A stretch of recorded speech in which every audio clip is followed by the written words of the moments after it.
ఏది ఏమైనా కొన్ని సంగతులు విందాం. ఈరోజు ఒక ప్రత్యేకమైన దినమని అందరికీ సుపరిచితం. ఈరోజు ఆ రోజు ఈరోజు గుర్తున్నది, కానీ ఈరోజు మాత్రం అందరికి గుర్తుంటుంది. ఏ రోజు అది? యువకులకి పోయే కాలం రోజు ఈరోజు. ఏ రోజు చెప్పండి? వద్దు, దానికి ప్రేమ అన్న పదం వద్దు. అది ప్రేమ కాదు. ప్రేమికులకి ప్రత్యేకంగా ఒకరోజు ఉంటుంది వాళ్ళ లైఫ్ అంతా. చెప్పండి, ప్రేమించే రోజే.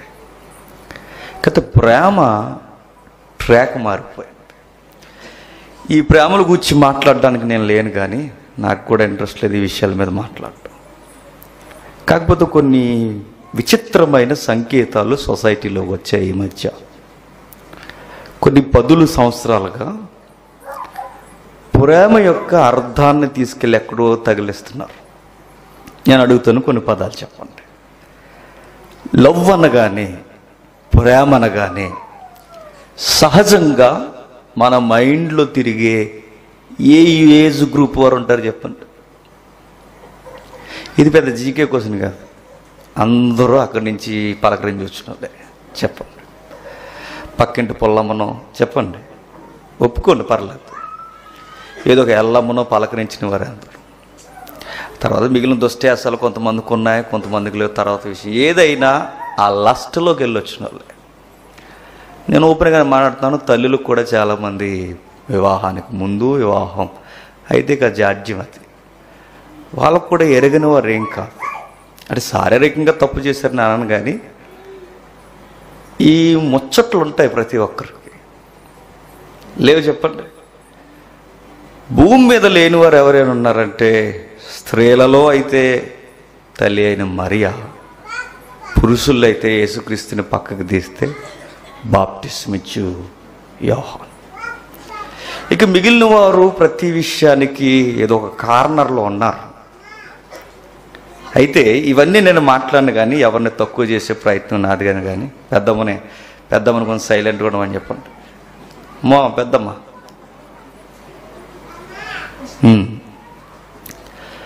కొంచెం జాగ్రత్తగా విందాం. ఈ మధ్యకాలంలో వినబడుతున్న విపరీతమైన పరిణామం ఏంటంటే, సహజంగా లవ్ అనగానే ఏ ఏజ్ గ్రూప్ వాళ్ళు మనకు గుర్తొస్తారు చెప్పండి?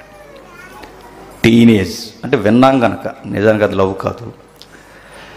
21 నుంచి 30 లేదా 30+5 వరకు. మధ్యకాలంలో లవ్ అనేది ఎక్కడ తగిలిస్తున్నారు తెలుసా? ఈ మధ్య ఒక పెళ్లి జరిగింది. ప్రింట్ మీడియాలో, ఎలక్ట్రికల్ మీడియాలో ప్రత్యేకమైన ఆదివారం వస్తున్న మ్యాగజైన్స్లో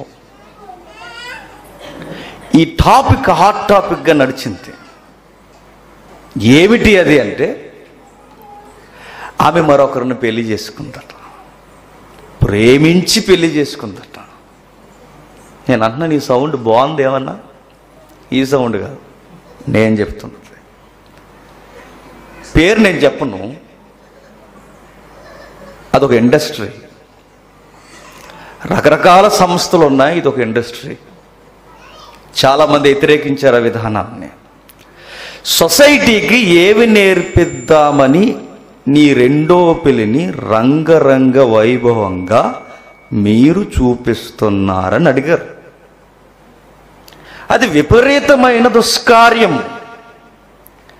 నీకంతెత్తి ఎదిగిన కొడుకులు, కూతుర్లు నీకున్నప్పుడు,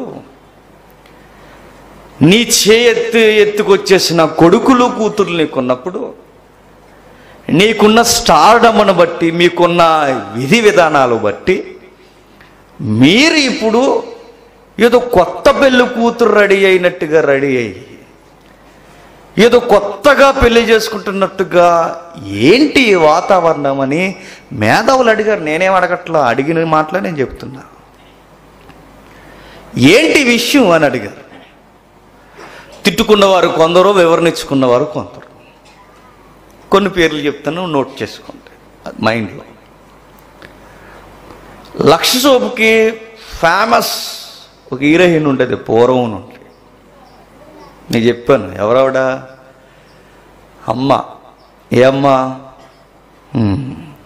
అమ్మ మహానటి. ఈమె కూడా తన లైఫ్లో తమ తీసుకున్న ఒక నిర్ణయం తన కెరీర్ని, తన ఫ్యామిలీని, తన ఫ్యూచర్ని పూర్తిగా డిస్టర్బ్ అయిపోయింది. మరలా అడుగుతున్నా, ఆమె ఒక వివాహమైన వ్యక్తిని ఇష్టపడిందట. ఆ ఇష్టానికి పెట్టిన పేరేంటి చెప్పనా? ప్రేమ అన్నారు. ఇప్పుడు నుండి కాదు, దశాబ్దాల వారీగా సొసైటీలో మారిపోయిన పదం ఏంటంటే అక్రమ సంబంధాలకి పెట్టిన పేరేంటి చెప్పండి? ప్రేమ. ఏ డిక్షనరీలో ఉంది? ఏ పురుషాత్ముడు చెప్పాడు? ఎవరు చెప్పారు దాన్ని ప్రేమని? ఒక వివాహమైన పురుషుని ప్రేమించడం ప్రేమ, ఒక వివాహమైన స్త్రీని ప్రేమించడం ప్రేమ. ఎవరన్నారు దాన్ని ప్రేమని? గ్రంథం ఏమని చెప్పిందో తెలుసా? మత గ్రంథాలని మీరు పేరు పెట్టిన ఏదైనా ఏమని ఉటంకించిందో తెలుసా? అది వ్యభిచారం. ఏంటది? వ్యభిచారం. అది వ్యభిచారానికి ప్రేమ ఏంటి? అసలు వయసులో ఉన్నవారు ఇష్టపడమే తప్పంది గ్రంథం. ఇష్టమైన ప్రేమైన ఆఫ్టర్ మ్యారేజ్ అంది బైబిల్. వివాహానికి ముందు, వివాహం తర్వాత బంధాలు కోల్పోయి నడిచేవారిని బైబిల్ సివియర్గా మాట్లాడు. నేను ఈ ప్రేమికుల గురించి చాలాసార్లు మాట్లాడా. చాలా విషయాల మధ్య నా మీద పడిపోయారు. ఎందుకంటే దొంగలందరూ కలిసి దొంగ ఎక్కడున్నాడని అడిగారట. అది విచిత్రం. అప్పుడు ఎవరని కానీ అడుగడు వాడే నన్ను చూపించారు. వదిలేండి ఆ విషయం నేను చెప్పను. కానీ అందులో నేను ఒక సబ్జెక్ట్ మాట్లాడా. అప్పట్లో యూత్ క్లాసులు జరుగుతున్నప్పుడు, నీకు దమ్ముంటే, నీకు ధైర్యం ఉంటే, నువ్వు దేవుళ్ళలోకి రాకముందు నువ్వు ఏదైనా అక్రమ సంబంధం అని దానికి పేరు పెట్టుకునే ప్రేమలో ఉంటే, నీకు ధైర్యం ఉంటే నీ లవర్ని వదిలే అన్నాను నేను. వెంటనే నా మీద పడిపోయి చూసారు లవర్ని వదిలేయాలట అన్నారు. మరి వదిలేకపోతే లవ్వే తప్పు, లవర్ అనే పదమే రాంగ్ మెసేజ్. అది దాన్ని వదులుచూడు అన్నాను. తర్వాత నన్న పదం, నీకు వదులుచూడు దేవుని కొరకు, నీ ఊహల కందని నువ్వు ఆశించిన దానికన్నా గొప్ప సహవాసం నీకు దేవుడు ఇస్తాడు చూడన్నాను. అది కట్ చేసేసారు. ప్రేమించడం తప్పు అని అన్నారు. ప్రేమించుకు ఎవడొద్దన్నాడు? నువ్వు ఒక వ్యాలంటీన్ అవుతావు, ప్రేమించుకో. ప్రేమని ఎక్కడో తగిలించుకో. ప్రేమించడం తప్పు అంటే తండ్రిని ప్రేమించడం తప్పు కాదు, తల్లిని ప్రేమించడం తప్పు కాదు, కుటుంబీకులను ప్రేమించడం తప్పు కాదు. ఇది ప్రేమ తప్పు కాదు. దేవుని ప్రేమ అగాపే, ఆ ప్రేమ తప్పు కాదు. నువ్వు పెట్టుకున్న లస్ట్కి లవ్ అని పెడతావే, అది తప్పు. అది డిక్షనరీ కూడా ఒప్పుకోదు. అది గ్రంథం వరకు ఎందుకు, నిఘంటువు కూడా ఒప్పుకోదు. అది తప్పు. అయితే రాను రాను ఈ పదాలు ఎలా మారిపోయాయి అంటే, ఈ మధ్య కాలంలో జరిగిన ఆ సింగర్ మ్యారేజ్, నేను పేరెత్తను, సింగర్ మ్యారేజ్ తప్పండి. అది సొసైటీకి ఏమి నేర్పిద్దామని, రెండో పెళ్ళి మొదటి పెళ్ళ అడావుడి చేసుకో. మరలా విడ్డూరం ఏంటి చెప్పనా? నీకు పోయే కాలం నీకు ఇష్టపడే ఆ సంగతి ఉంటే పో, నువ్వు చేసుకో, నీకు నచ్చినట్టు తిరుగు. కానీ నేను చేస్తున్న రైటు అని సమర్థించడానికి నలుగురిని చెడగొట్టే ప్రయత్నం చేయడం తప్పు. ఇది సేవకులు కూడా వర్తిస్తుంది. నీకు రెండో పెళ్లి చేసుకుంటావో మూడో పెళ్లి చేసుకుంటావు, పో, చేసుకో. కానీ నేను చేస్తుంది అకార్డింగ్ టు బైబుల్ లా అన్నావో, నలుగురు పురుగొలిపే ప్రయత్నం చేసావో తప్పది. నువ్వు పో, దేవుడు నువ్వు ఎలా పడతారో పడండి, పోయి ఆ దేవుని దగ్గర ఏం విన్నపాన్ని పెట్టుకుంటావో, ఏం రిక్వెస్ట్ పెట్టుకుంటావో పెట్టుకో. అది దేవుడికి నీకు సంబంధించింది. కానీ నీ చుట్టూ ఉన్న వాళ్ళు కూడా ప్రేరేపించడానికి నేను చేసేది రైట్ అనడం సేవకుడిగా నువ్వు చేసే తప్పు, సెలబ్రిటీగా నువ్వు చేసే తప్పు. సొసైటీ మీద బాధ్యత లేని పనులు ఇవన్నీ. ఇది తప్పు.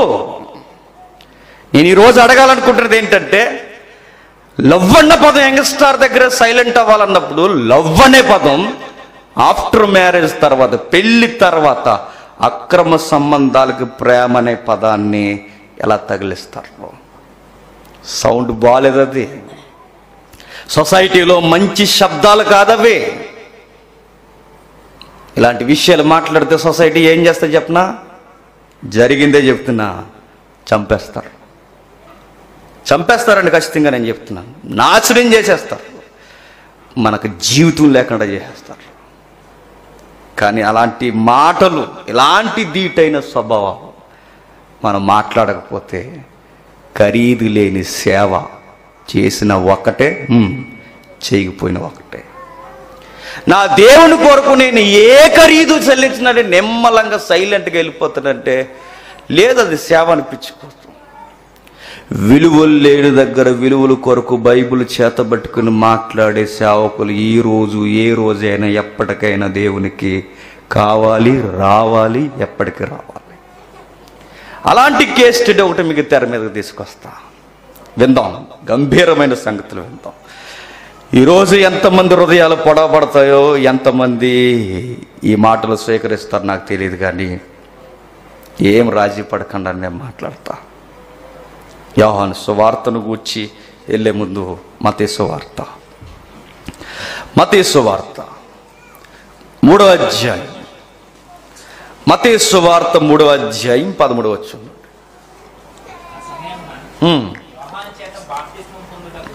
యోహాను చేత బాప్తిస్మం పొందుటకు యేసుక్రీస్తు వారు గలిలయ నుండి యొర్దాను దగ్గరున్న అతని యొద్దకు వచ్చెను. అందుకు యోహాను, నేను నీ చేత బాప్తిస్మం పొందవలసిన వాడినై ఉండగా మీరు నా యొద్దకు వచ్చుచున్నారా? ఆగుదాం. యోహానుని బాగా విందాం. యోహాను గురించి చాలాసార్లు మనం మాట్లాడుకున్నాం, ఇంచుమించు 3-4 భాగాలు మాట్లాడుకున్నాం. ఆయన చేసిన సేవ సుమారు 2.5 సంవత్సరాలేమో అంచనాగా. కానీ ఆ ప్రభావం మాత్రం చెప్పండి, తరతరాలకి, ప్రాంతాలకి గుర్తుండిపోయే మినిస్ట్రీ చేశాం. మరలా అద్భుతాలు చేయలేదు, కానీ జీవితాన్ని ఖండించి మాట్లాడటం.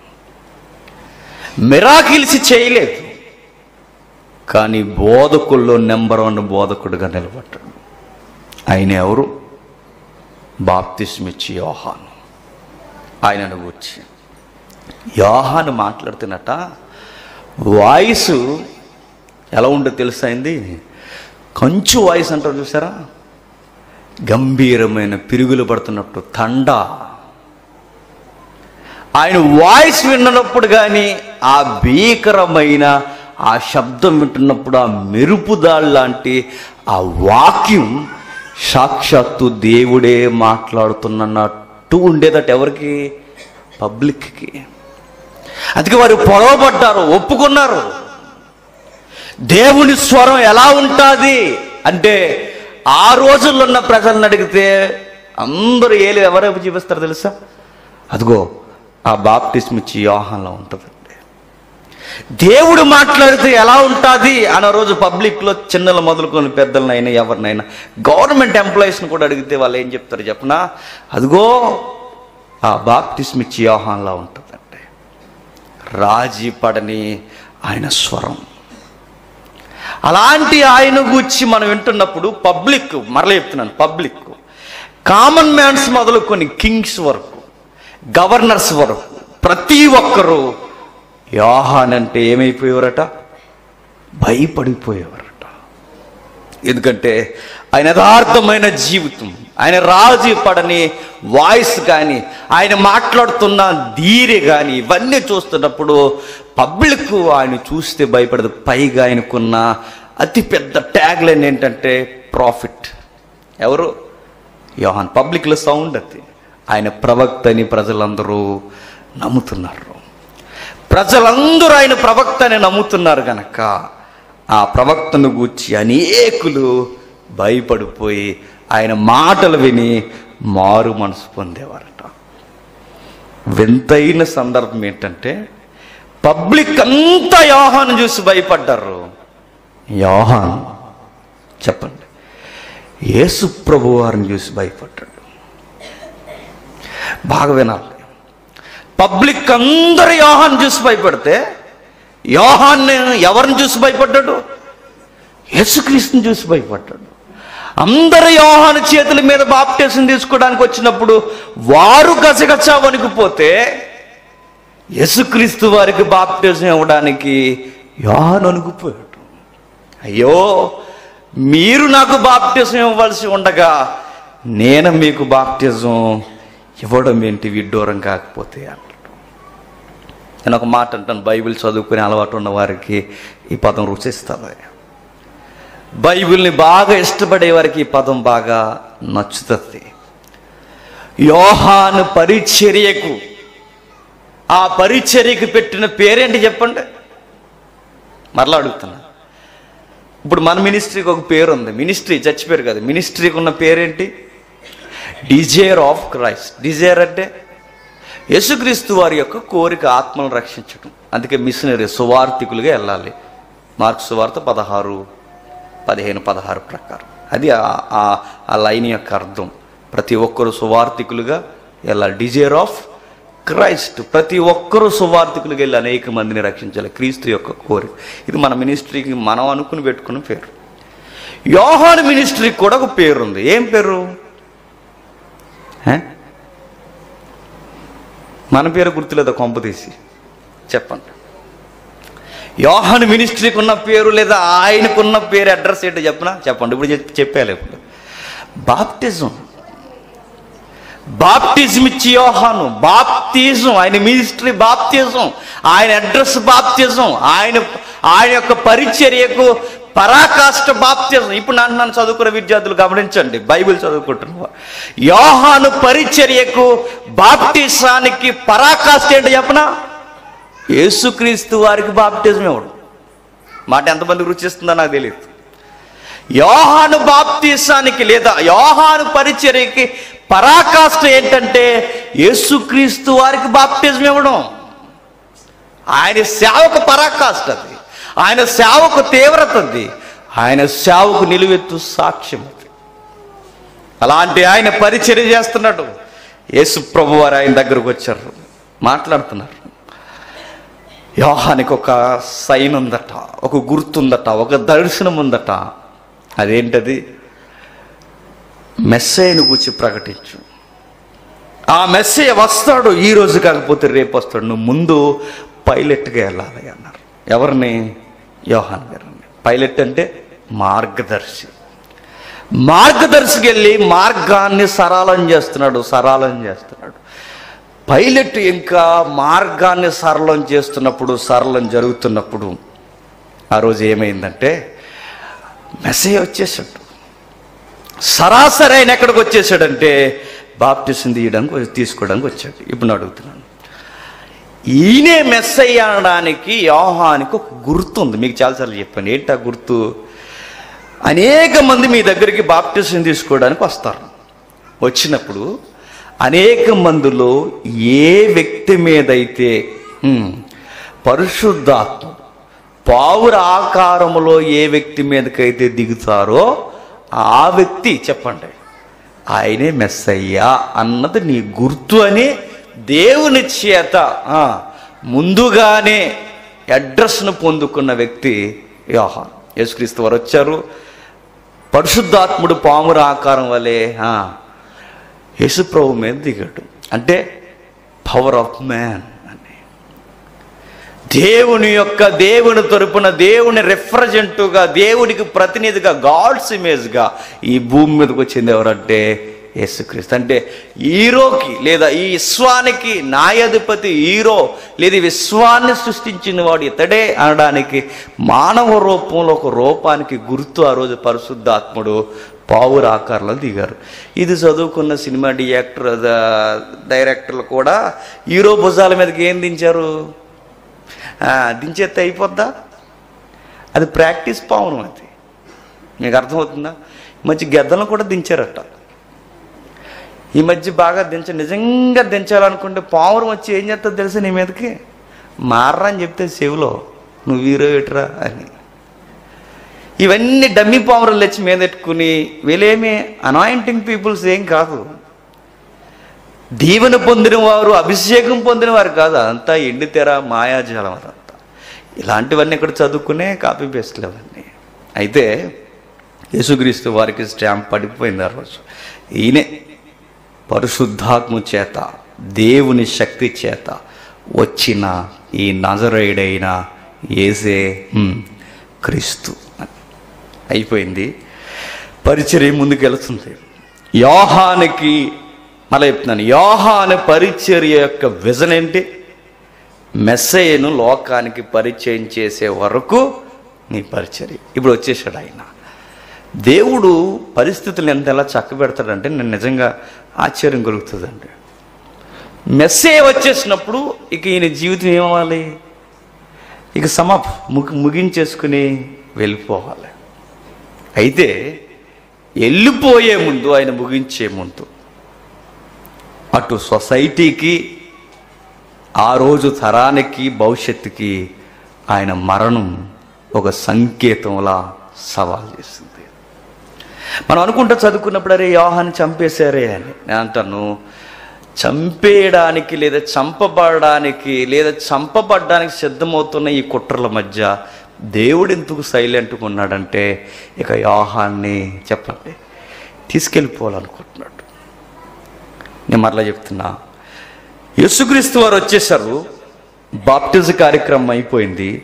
ఆయన పరిచర్యకి నిలువెత్తు తీవ్రమైన పరాకాష్ఠ ఏంటంటే యేసుక్రీస్తు వారికి బాప్టిజం. పరిచర్య ముందుకెళుతుంది. ఒకరోజు ఒక విషయం గమనించాడట. మళ్ళా జాగ్రత్తగా విందాం. ఈరోజు ఏ డే చెప్పండి? ఈరోజు సండే అనకూడదు, ముందుగా ఏదో డే. ఆ డేలో ఆ పదాలు తప్పు అనడానికి ఈ లైఫ్లో కేసు ఉంది. ఎవరి లైఫ్లో? యోహాను గారి జీవితంలో. దానికి ప్రస్తుతానికి జరుగుతున్న పరిస్థితులకి కరెక్ట్గా సరిపోద్దండి ఈ సందర్భం. నిజానికి మీకు ఒక పాఠం చెప్పాలి. ఈరోజు ఎంతమందికి గుర్తుంది? చేను భాగాలైన మనకి 2 భాగాలు అయ్యాయి. ఎలక్షన్ డ్యూటీ పడడం వల్ల నాకు ప్రిపేర్ అవ్వడానికి అవ్వలేదు. ఇంకక్కడే అయిపోయింది టైం అంతా. తప్పక ఇదిగో ఇది ఈరోజు సందర్భం వచ్చింది. ఎప్పుడో ప్రిపేర్ అయ్యానండి. ఇది నేను కొన్ని సంవత్సరాలు ఎప్పుడు ప్రిపేర్ అయ్యాను కూడా నాకు తెలియదు. సడన్గా ఈరోజు ఈ తెర మీదకి ఇది వచ్చింది. అయితే ఏమనుకుంటున్నానో నాకైతే నేను అనుకున్నాను ఇది సరి అయిన సమయమే అనిపించింది. మన కర్నూలులో చెబుదాం అనుకున్నాను, కానీ ఏరియాకి అది సూట్ అవ్వదు. కొన్ని విషయాలు మాట్లాడడానికి కరెక్ట్ డయాస్ ఏంటి చెప్పనా? ఇదిగో ఈ సండే డయాస్ బాగుంటుంది. ఇక్కడ కరెక్ట్గా సరిపోద్దండి అన్నిటికీ. కొన్ని ఏరియాలు కొన్ని సబ్జెక్టులు మాట్లాడకూడదు. ఏరియాని బట్టి సబ్జెక్ట్ ఖచ్చితంగా మనం మాట్లాడాలి. ఈరోజు ఈ విషయాన్ని రాజీ పడకుండా విందాం. పరిచర్య ముందుకెళ్తున్నప్పుడు ఒక విషయం ఆయన ఎదుర్కొన్నాడట. ఏంటి అంటే రాజు దర్బారు దద్దరెళ్ళిపోయే ఒక మాట అన్నాడు. ఎవరు? యోహాను.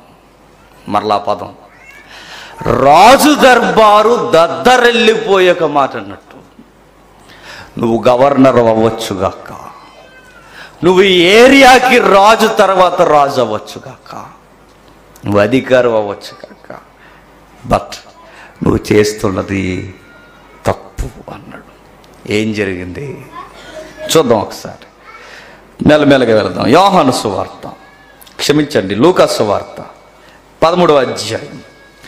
లూకా సువార్త 13వ అధ్యాయం, క్షమించండి 3వ అధ్యాయం 18వ వచనం. ఇదియుగాక అతడు ఇంకా చాలా సంగతులు చెప్పి ప్రజలను హెచ్చరించుచు యోహాను వారికి సువార్త ప్రకటించుచుండెను. అయితే చతుర్థాధిపతి అయిన హేరోదు చేసిన సకల దుష్కార్యముల నిమిత్తము అతని సోదరి భార్య అయిన హేరోదియ నిమిత్తము యోహాను అతన్ని గద్దించినందుకు అది వరకు అతను చేసినవన్నీ చాలవన్నట్టు అతన్ని యోహాను చెరసాల్లో వేయించింది. చదువుకున్నాక కొంచెం ఆగాగి ఈ కేసుని కొంచెం విభజిద్దాం. ఏం జరిగిందంటే విషయాన్ని చూద్దాం.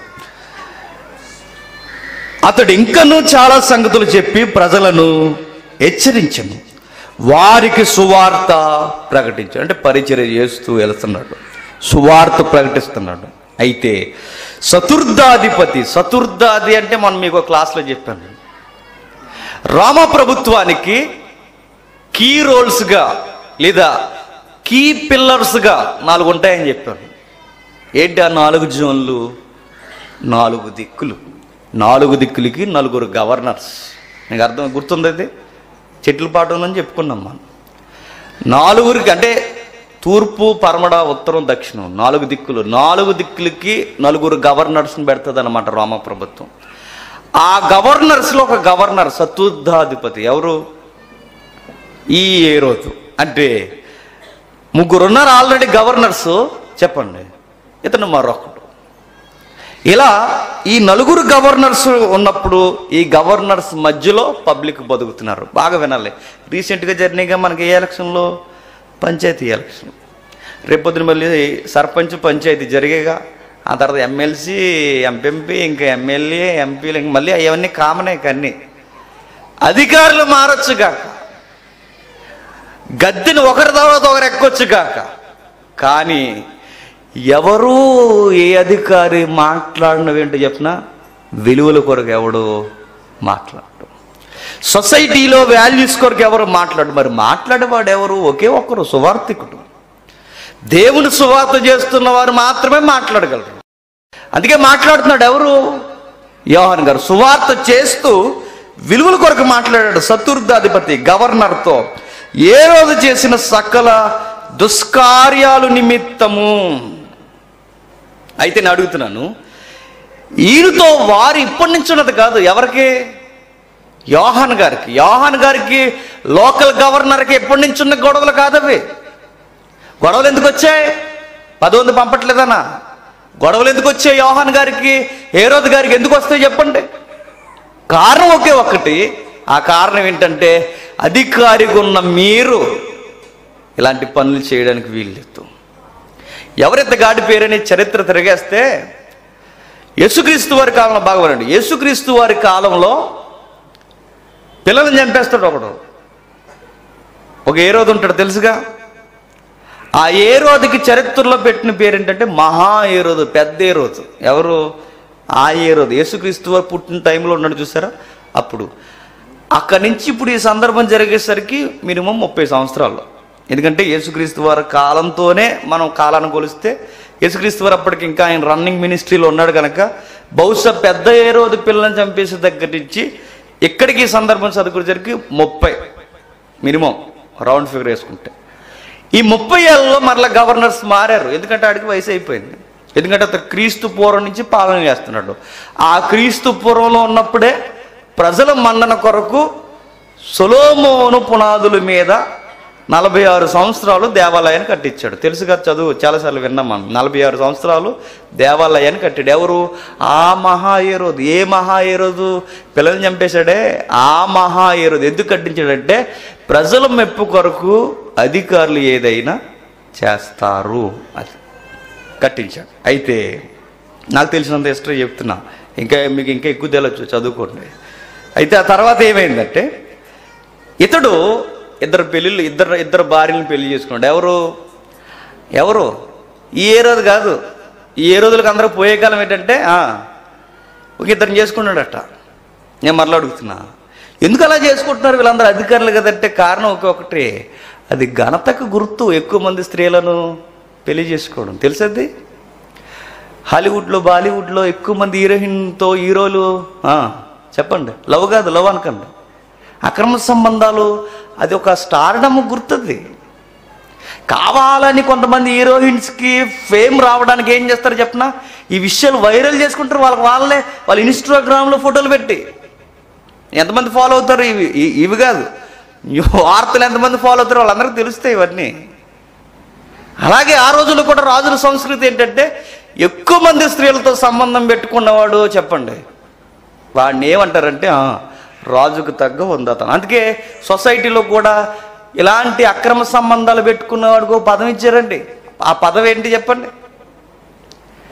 మన్మధుడు. ఏంటది? మన్మధుడు అంటే ఆడు చెట్టు కింద కూర్చొని పద్యాలు రాస్తాడని కాదు. చెప్పండి. మన్మధుడు అంటే నీతి సూత్రాలు చెప్తాడని కాదు. మన్మధుడు అంటే చూసిన ప్రతి, చెప్పండి ఆ పదాలు వద్దులండి, చూసి సొల్లు గార్చుకునేవాడికి పెట్టిన పేరేంటి చెప్పండి? అది మన్మధుడా? లోకంలో ఎక్కువ మందితో పోయే వాళ్ళకి, ఎక్కువ మందితో అక్రమ సంబంధాలు పెట్టుకున్న వారికి ఘనతలని పేర్లు పెట్టుకున్నారు. చెత్తదని చెప్తుంది బైబిల్. అది స్క్రాప్ అని చెప్తుంది బైబిల్. అది వంకర స్వభావం అని చెప్తుంది బైబిల్. అయితే ఆ రోజు ఘనత కొరకు చేసుకుంటున్నాడు. ఆ మహాయరుడికి 2 భార్యలు, 2 భార్యలకి 2 పిల్లలు పుట్టారట. బాగా వినాలి చరిత్ర. 2 భార్యలకి 2 పిల్లలు పుట్టారు. 2 మగపిల్లలే పుట్టారు. ఆ 2 మగపిల్లలకి 2 పేర్లు పెట్టారు. అందులో ఒకటి పేరు పిలుపు, మరొకటి పేరు అంతిపస్. అర్థమవుతుందా? ఒకటి పేరు పిలుపు, మరొకటి అంతిపస్.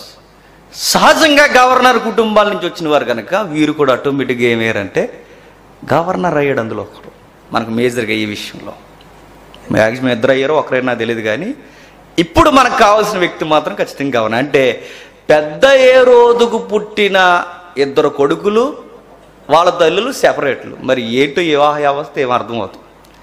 ఇది కూడా ఈరోజు గొప్ప అయిపోయింది. ఎవరికి? ఇదిగో ఇప్పుడు ఉన్నాం కదా ఇండస్ట్రీలో లేటెస్ట్ మ్యారేజ్లు ఇలాంటివన్నీ. ఆ రోజుల నుంచి ఉంది భయంకరమైనది. అంటే విద్య ఉంటుంది, వైద్యం ఉంటుంది, సంస్కృతి అపదం నొక్కండి. విద్య ఉంటుంది, వైద్యం ఉంటుంది, ధనం ఉంటుంది, అన్నీ ఉంటాయి. కానీ అవన్నీ పెరిగినప్పుడు వెనకేముండవు చెప్పండి? విలువలు ఉండవు. ఆ రోజు ఈ రోజు కూడా చూడండి, విద్య ఉంది, వైద్యం ఉంది, అన్నీ ఉన్నాయి, అధికారం ఉంది, ఏమి లేవు? విలువలు లేవు. అరే మంచి స్టార్ మేకర్ మీరు, అంత స్టార్ డమ్ ఉన్న హీరో మీరు, ఏంటి మీకంటే? అన్నీ ఉంటాయి, ఏముండవు? విలువలు ఉండవు. ఆ రోజు కూడా అదే జరిగింది. ఆ ఇద్దరిని చేసుకున్న మహాయేరోదుకి 2 భార్యలకి 2 పిల్లలు. అందులో ఒకటి పేరు పిలుపు, మరొకటి పేరు అంతిపస్. ఆ అంతిపస్ ఏం చేయడంటే ఈ పిలుపు భార్యను చేసుకున్నాడు. చరిత్ర ఇది, నీకు అర్థమవుతుందా? ఈ అంతిపస్ అన్నవాడు ఏం చేశాడంటే ఈ పిలుపు భార్యని ఏమవుతాడు? ఇతనికి తమ్ముడు అవుతాడు. తమ్ముడు భార్యను చేసుకున్నాడు. ఇది తప్పు అన్నాడు ఎవరు? యోహాను. అదే ఆ చేసుకున్న వాడి పేరు అంతిపస్, ఆ వదిలేసిన వాడి పేరు పిలుపు. ఈ ఇద్దరినే ఖండించిన ఆయన పేరు మన కథానాయకుడు ఈరోజు యోహాను. ఇది హిస్టరీ, ఇది రియల్ హిస్టరీ, ఇది రియల్ కేసు. ఇది ఆ రోజు జరిగిన విషయాన్ని ఖండిస్తున్నాడు ఆయన. అప్పుడు చెప్తున్నాడు, అయితే చతుర్థాధిపతి అయిన హేరోదు చేసిన సకల దుష్కార్యాల నిమిత్తము, సకల అంటే ఈతగాడి ఎలగబెట్టిన ఒకటే కదట, మరి సకల లెక్కలో లేనివి చాలా ఉన్నాయట. అవన్నీ రికార్డ్ చేయలేదు. కానీ ఎందుకంటే అది రికార్డ్ చేయడం మళ్ళీ అది ఏరో సువార్త అయిపోద్ది. మీకు అర్థమైంది? ఆ సువార్త కదా, అది బయోగ్రఫీ అయిపోద్ది. మళ్ళీ అవన్నీ రాయలేదు బైబిల్లో. సకల దుష్కార్యాలు, అంటే చాలా ఉన్నాయి. ఎన్నో డబ్బు విషయంలో కానీ, ప్రజల్ని ఇబ్బంది పెట్టడంలో కానీ, క్రూరమైన హేయమైన విషయాల్లో కానీ చాలా విషయాలు ఉన్నాయి. ఇవన్నీ విన్నాడు. ఎప్పటి నుంచో వారు జరుగుతుందేమో, చరిత్ర అలాగే చెబుతుంది. ఎప్పటి నుంచో వీళ్ళిద్దరికి పట్టలేదంటే, ఎవరిద్దరికి? యోహాను గారికి, హేరోదుకి. ఎందుకు వీళ్ళిద్దరికి పట్టలేదంటే ఈయన ఏదోటి చేస్తాడు, ఈయన నువ్వు చేసి తప్పు అంటాడు, ఏదోటి చేస్తాడు, ఇలా చేయడం కరెక్ట్ కాదంటాడు. ఈయన సువార్త కామన్ పీపుల్స్కే కదట, ఈయన సువార్త విలువలను గురించి చెప్పండి అధికారం ఎక్కిన వారు కూడా చెబుతారట. యోహాను గారు ఇది ఇలా అయితే మీ పరిచర్యకి ప్రమాదం కదండి అని మనం అన్నాం అనుకోండి, ఆయన ఏమంటాడు చెప్పనా? ఖరీదు లేని పరిచర్య నేను చేయనంటాడు ఆయన. మూల్యం చెల్లించిన పరిచర్య నేను చేయనంటాడు ఆయన. రాజీ పడే పరిచర్య నేను చేయనంటాడు ఆయన. నా సేవలో, నా పరిచర్యలో తుదముట్టుకు నా ప్రాణాన్ని బలుకోవడానికి ఈ లోకాధికారులు సిద్ధమైపోయినా నేను మాత్రం దేవుని వాక్యాన్ని అందించడానికి రాజీ పన్నంటాడు ఆయన. పౌరుషం కలిగిన సేవకుడు ఆయన. అలాంటి ఆయన పరిచర్య చేస్తున్నప్పుడు వెళ్ళాడు. రాజు దర్బారు దద్దరెళ్ళిపోయేలా చెప్పాడు. పబ్లిక్ అందరూ చూస్తున్నారు. ఆ రోజు అందరూ ఉన్నారు. రకరకాల మనుషులు వచ్చారు ఆ రోజు. అందరూ ఆ రోజు అనేక మంది అలా వచ్చి కూర్చున్నప్పుడు సింహాసనం మీద కూర్చున్న రాజు దగ్గరికి వెళ్ళి అన్నాడు, సకల దుష్కార్యాల నిమిత్తం ఎన్నో ఉన్నాయి, ఇక నీ పాపానికి పరాకాష్ట ఏంటంటే నీ తమ్ముడు భార్య నువ్వు చెప్పండి ఉంచుకున్నావు లేదా చేసుకున్నావు, తెచ్చుకున్నావు, ఇది తప్పు అన్నాడు. పరాయి వాడి భార్యని కౌగిట్లోకి తెచ్చుకోవడం తప్పు అన్నాడు. అర్థమవుతుందో లేదో మీకు? పొరుగువాని భార్యలు, పొరుగు స్త్రీల మీద కన్నేసే ప్రతి ఒక్కడికి ఆ రోజు ప్రవక్త అయిన యోహాను చెప్పాడు, తప్పు చేస్తున్నారు అని. ఇది దుష్కార్యము. మీరు రాజు అవ్వచ్చుగాక, మీరు గవర్నర్ అవ్వచ్చుగాక, కానీ ఇది దేవుడి ఎదుట మనమందరం మనుషులం కనుక ఇది తగిన కార్యము కాదన్నాడు. సరి చేసుకుంటే సరే సరి, లేకపోతే చెప్పండి నీ సంగతిక అంతే మరి అన్నాడు. విన్నాడు. ఆ రోజు ఈ విషయం బాగా వినండి. ఆ రోజు ఈ విషయం యోహాను ఏ రోజుని పాయింట్ అవుట్ చేస్తున్నప్పుడు పక్కన ఉన్నారండి ఎవరు? ఏ రోజు కన్నా డేంజర్ ఎవరు చెప్పండి? చెప్పాలి మీరు చెప్పకపోతే ఇంటికి పంపించిన ఈరోజు చెప్పండి. హేరోదియా. నేను అంటున్నానండి, పగలకి మగవాళ్ళకి ఏముంటాయి కానీ ఆడవారికి చాలామంది ఉంటారు, వీళ్ళ పగబట్టారో నేను చెప్తున్నాను. మనిషి ప్రాణం పోయే వరకు క్షమించరు. నిజమండి. ఆ రోజు ఆ మాట ఏ రోజు విన్నట్టుగా వదిలేసాడు, కానీ ఏం మాత్రం గుండెల్లో పెట్టేసుకుంది ఎవరు? ఆ ఫిలిప్పు భార్య దాసేసుకుంది లోపల. వీడు తోలుదట్టి కట్టుకునే ఈ వ్యక్తి మెసెంజర్ అయితే సామాన్యం చెప్పినట్టు మాకు కూడా చెప్పేస్తాడు వచ్చి అని చెప్పి మెడకాయ దగ్గర నుంచి అరికాల వరకు విషంతో నింపేసుకుంది. ఇతగాడు సంగతి నేను చూడాలనుకుంది. టైం కొరకు ఎదురు చూసిందంటే అదండి వింత బైబిల్లో రాయబడింది. తగిన సమయం కొరకు ఎదురు చూసిందట. ఎదురంటే ఏ రోజు ప్లాన్ చేయలేదు కానీ చెప్పండి హేరోదియ ప్లాన్ చేసింది. ఎందుకు అబ్బా, ఎందుకు అధ్యక్ష అని అడిగితే ఇది లవ్వు కాదు చెప్పండి, ఇది వ్యభిచారం అన్నందుకట ఏం చేశారు? టార్గెట్ చేశారట. అది వింత. ఇది లవ్వు కాదు, ఇది దీని ప్రేమనెవడన్నాడు? ఇది అక్రమ సంబంధం అన్నట్టు. నేను అడుగుతున్నా ఈ విషయాలు ఆ రోజు యోహాను వర్గపు వారు కూడా క్షమించండి హేరోదు వర్గపు వారు కూడా విన్నారు. హేరోదు వర్గం అంటే గవర్నర్కి ఒక ఎస్కాట్ ఉంటుంది, గవర్నర్ చుట్టూ కొంతమంది ఆఫీసర్స్ ఉంటారు, గవర్నర్స్కి సంబంధించిన ఫ్యామిలీ మెంబర్స్ ఉంటారు. వీళ్ళందరూ విన్నారు. విచిత్రం ఏంటి చెప్పినా, సత్యం చెప్పే వ్యక్తి కళ్ళ ముందుకు వచ్చి ఇది తగిన కార్యం కాదని చెప్పిన సత్య సంబంధులు కూడా ఆయన దగ్గర ఉన్నాయి. ఎవరి దగ్గర? హేరోదు దగ్గర. అయినా నేను సత్యం ఎక్కలేదట. ఎవరికి? హేరోదుకి. ఎందుకు ఎక్కలేదంటే ఎక్కనేవదో ఉంది పక్కన. ఎవరు? ప్రేమికురాలు. ఈ రోజుకి మాట్లాడుకుందాం. ఎవరు? రహస్య ప్రేమికురాలు, ఓపెన్ ప్రేమికురాలు అయింది. ఆవిడ మాట్లాడనివ్వట్లేదు, రానివ్వట్లేదు. ఆ రోజు ఎవరెవరు ఉన్నారంటే గవర్నర్ బంగ్లాలో ఆయన ఫ్యామిలీ మెంబర్స్ అయి ఉండొచ్చుగాక, ఆయన ఫ్యామిలీ మెంబర్స్లో కూడా బిలీవర్స్ ఉన్నారు, విశ్వాసులు ఉన్నారు. ఎవరు? కూజా భార్య అయినా అని చదువుకున్న గుర్తుందా? ఎప్పుడు చదవలేదు కదా, నాకు తెలుసు మీ గురించి. లూకాసు వార్త ఒకసారి చదువుదాం. లూకాసు వార్త 8వ అధ్యాయం. ఎవరెవరు ఉన్నారు చూడండి. సత్య సంబంధులు ఆయన కోట ఆవరణంలోనే ఉన్నారు, ఆయన బంగ్లాలోనే ఉన్నారు. చూడండి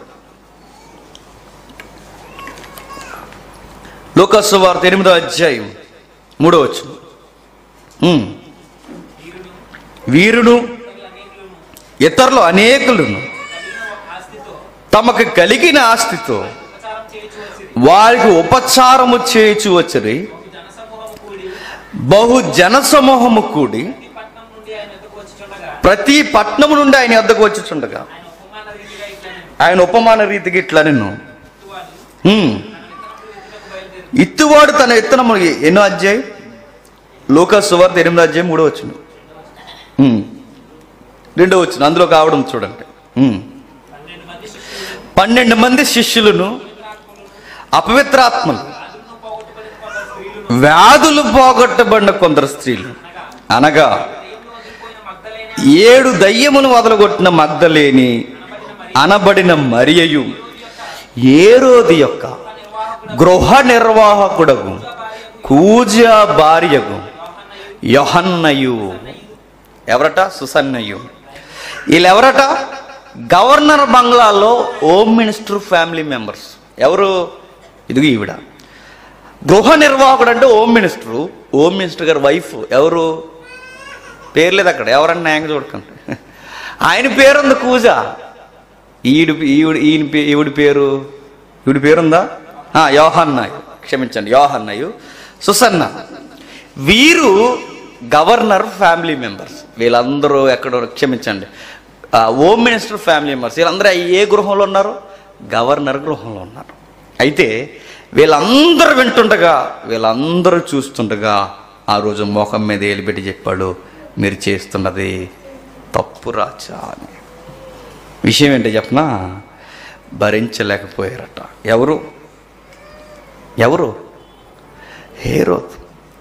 హేరోదు భరించలేకపోవడమే కాదు, భయపడిపోయాడు కూడా. చాలా రోజులు ఆయన వ్యతిరేకించాడు. ఎవరు వ్యతిరేకించారంటే ఎన్నో మార్లు సకల దుష్కార్యాల నిమిత్తం వ్యతిరేకించాడు. ఈ రోజు మాత్రం గుండెలు గుబేలు మనిపోయే మాట ఏంటంటే, నీ వివాహ వ్యవస్థ తప్పు అన్నాడు, నీ బహుభార్యతత్వం తప్పు అన్నాడు, నీ తమ్ముడైన ఫిలిప్పు భార్య నువ్వు ఉంచుకున్నావు, దాని వివాహం అనరు, ప్రేమ అనరు, ఏమి అనరు. ఒక్క మాటలో చెప్పాలంటే నీ జీవితం ఎంగిలి ఇస్తరాకు లాంటిది కాదండి. తప్పిది, ఇలా చేయడం తప్పు.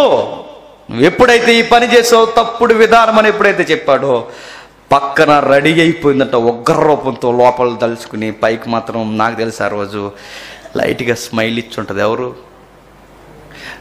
ఈయన పెద్ద మేము సీరియస్గా ఏం తీసుకోవట్లేదు అన్నట్టు స్మైల్. కొంతమంది ఉంటారు చాలా డేంజర్ ఫెలోస్. వీళ్ళందరూ లోపల విషయాలు, లోపల పగలన్నీ నూరు పోసేసుకుని పైకి మాత్రం అలాగా అంటారు నవ్వుతూ. మనం అనుకుంటే ఏమీ లేదనుకుంటాం, లోపల దంచేస్తున్నారన్న విషయం తర్వాత కానీ మనకు అర్థమవుతుంది. ఆ రోజు కూడా సైలెంట్గా, ఆ రోజు ఓపెన్గా ఏమైనా మాట్లాడిందండి?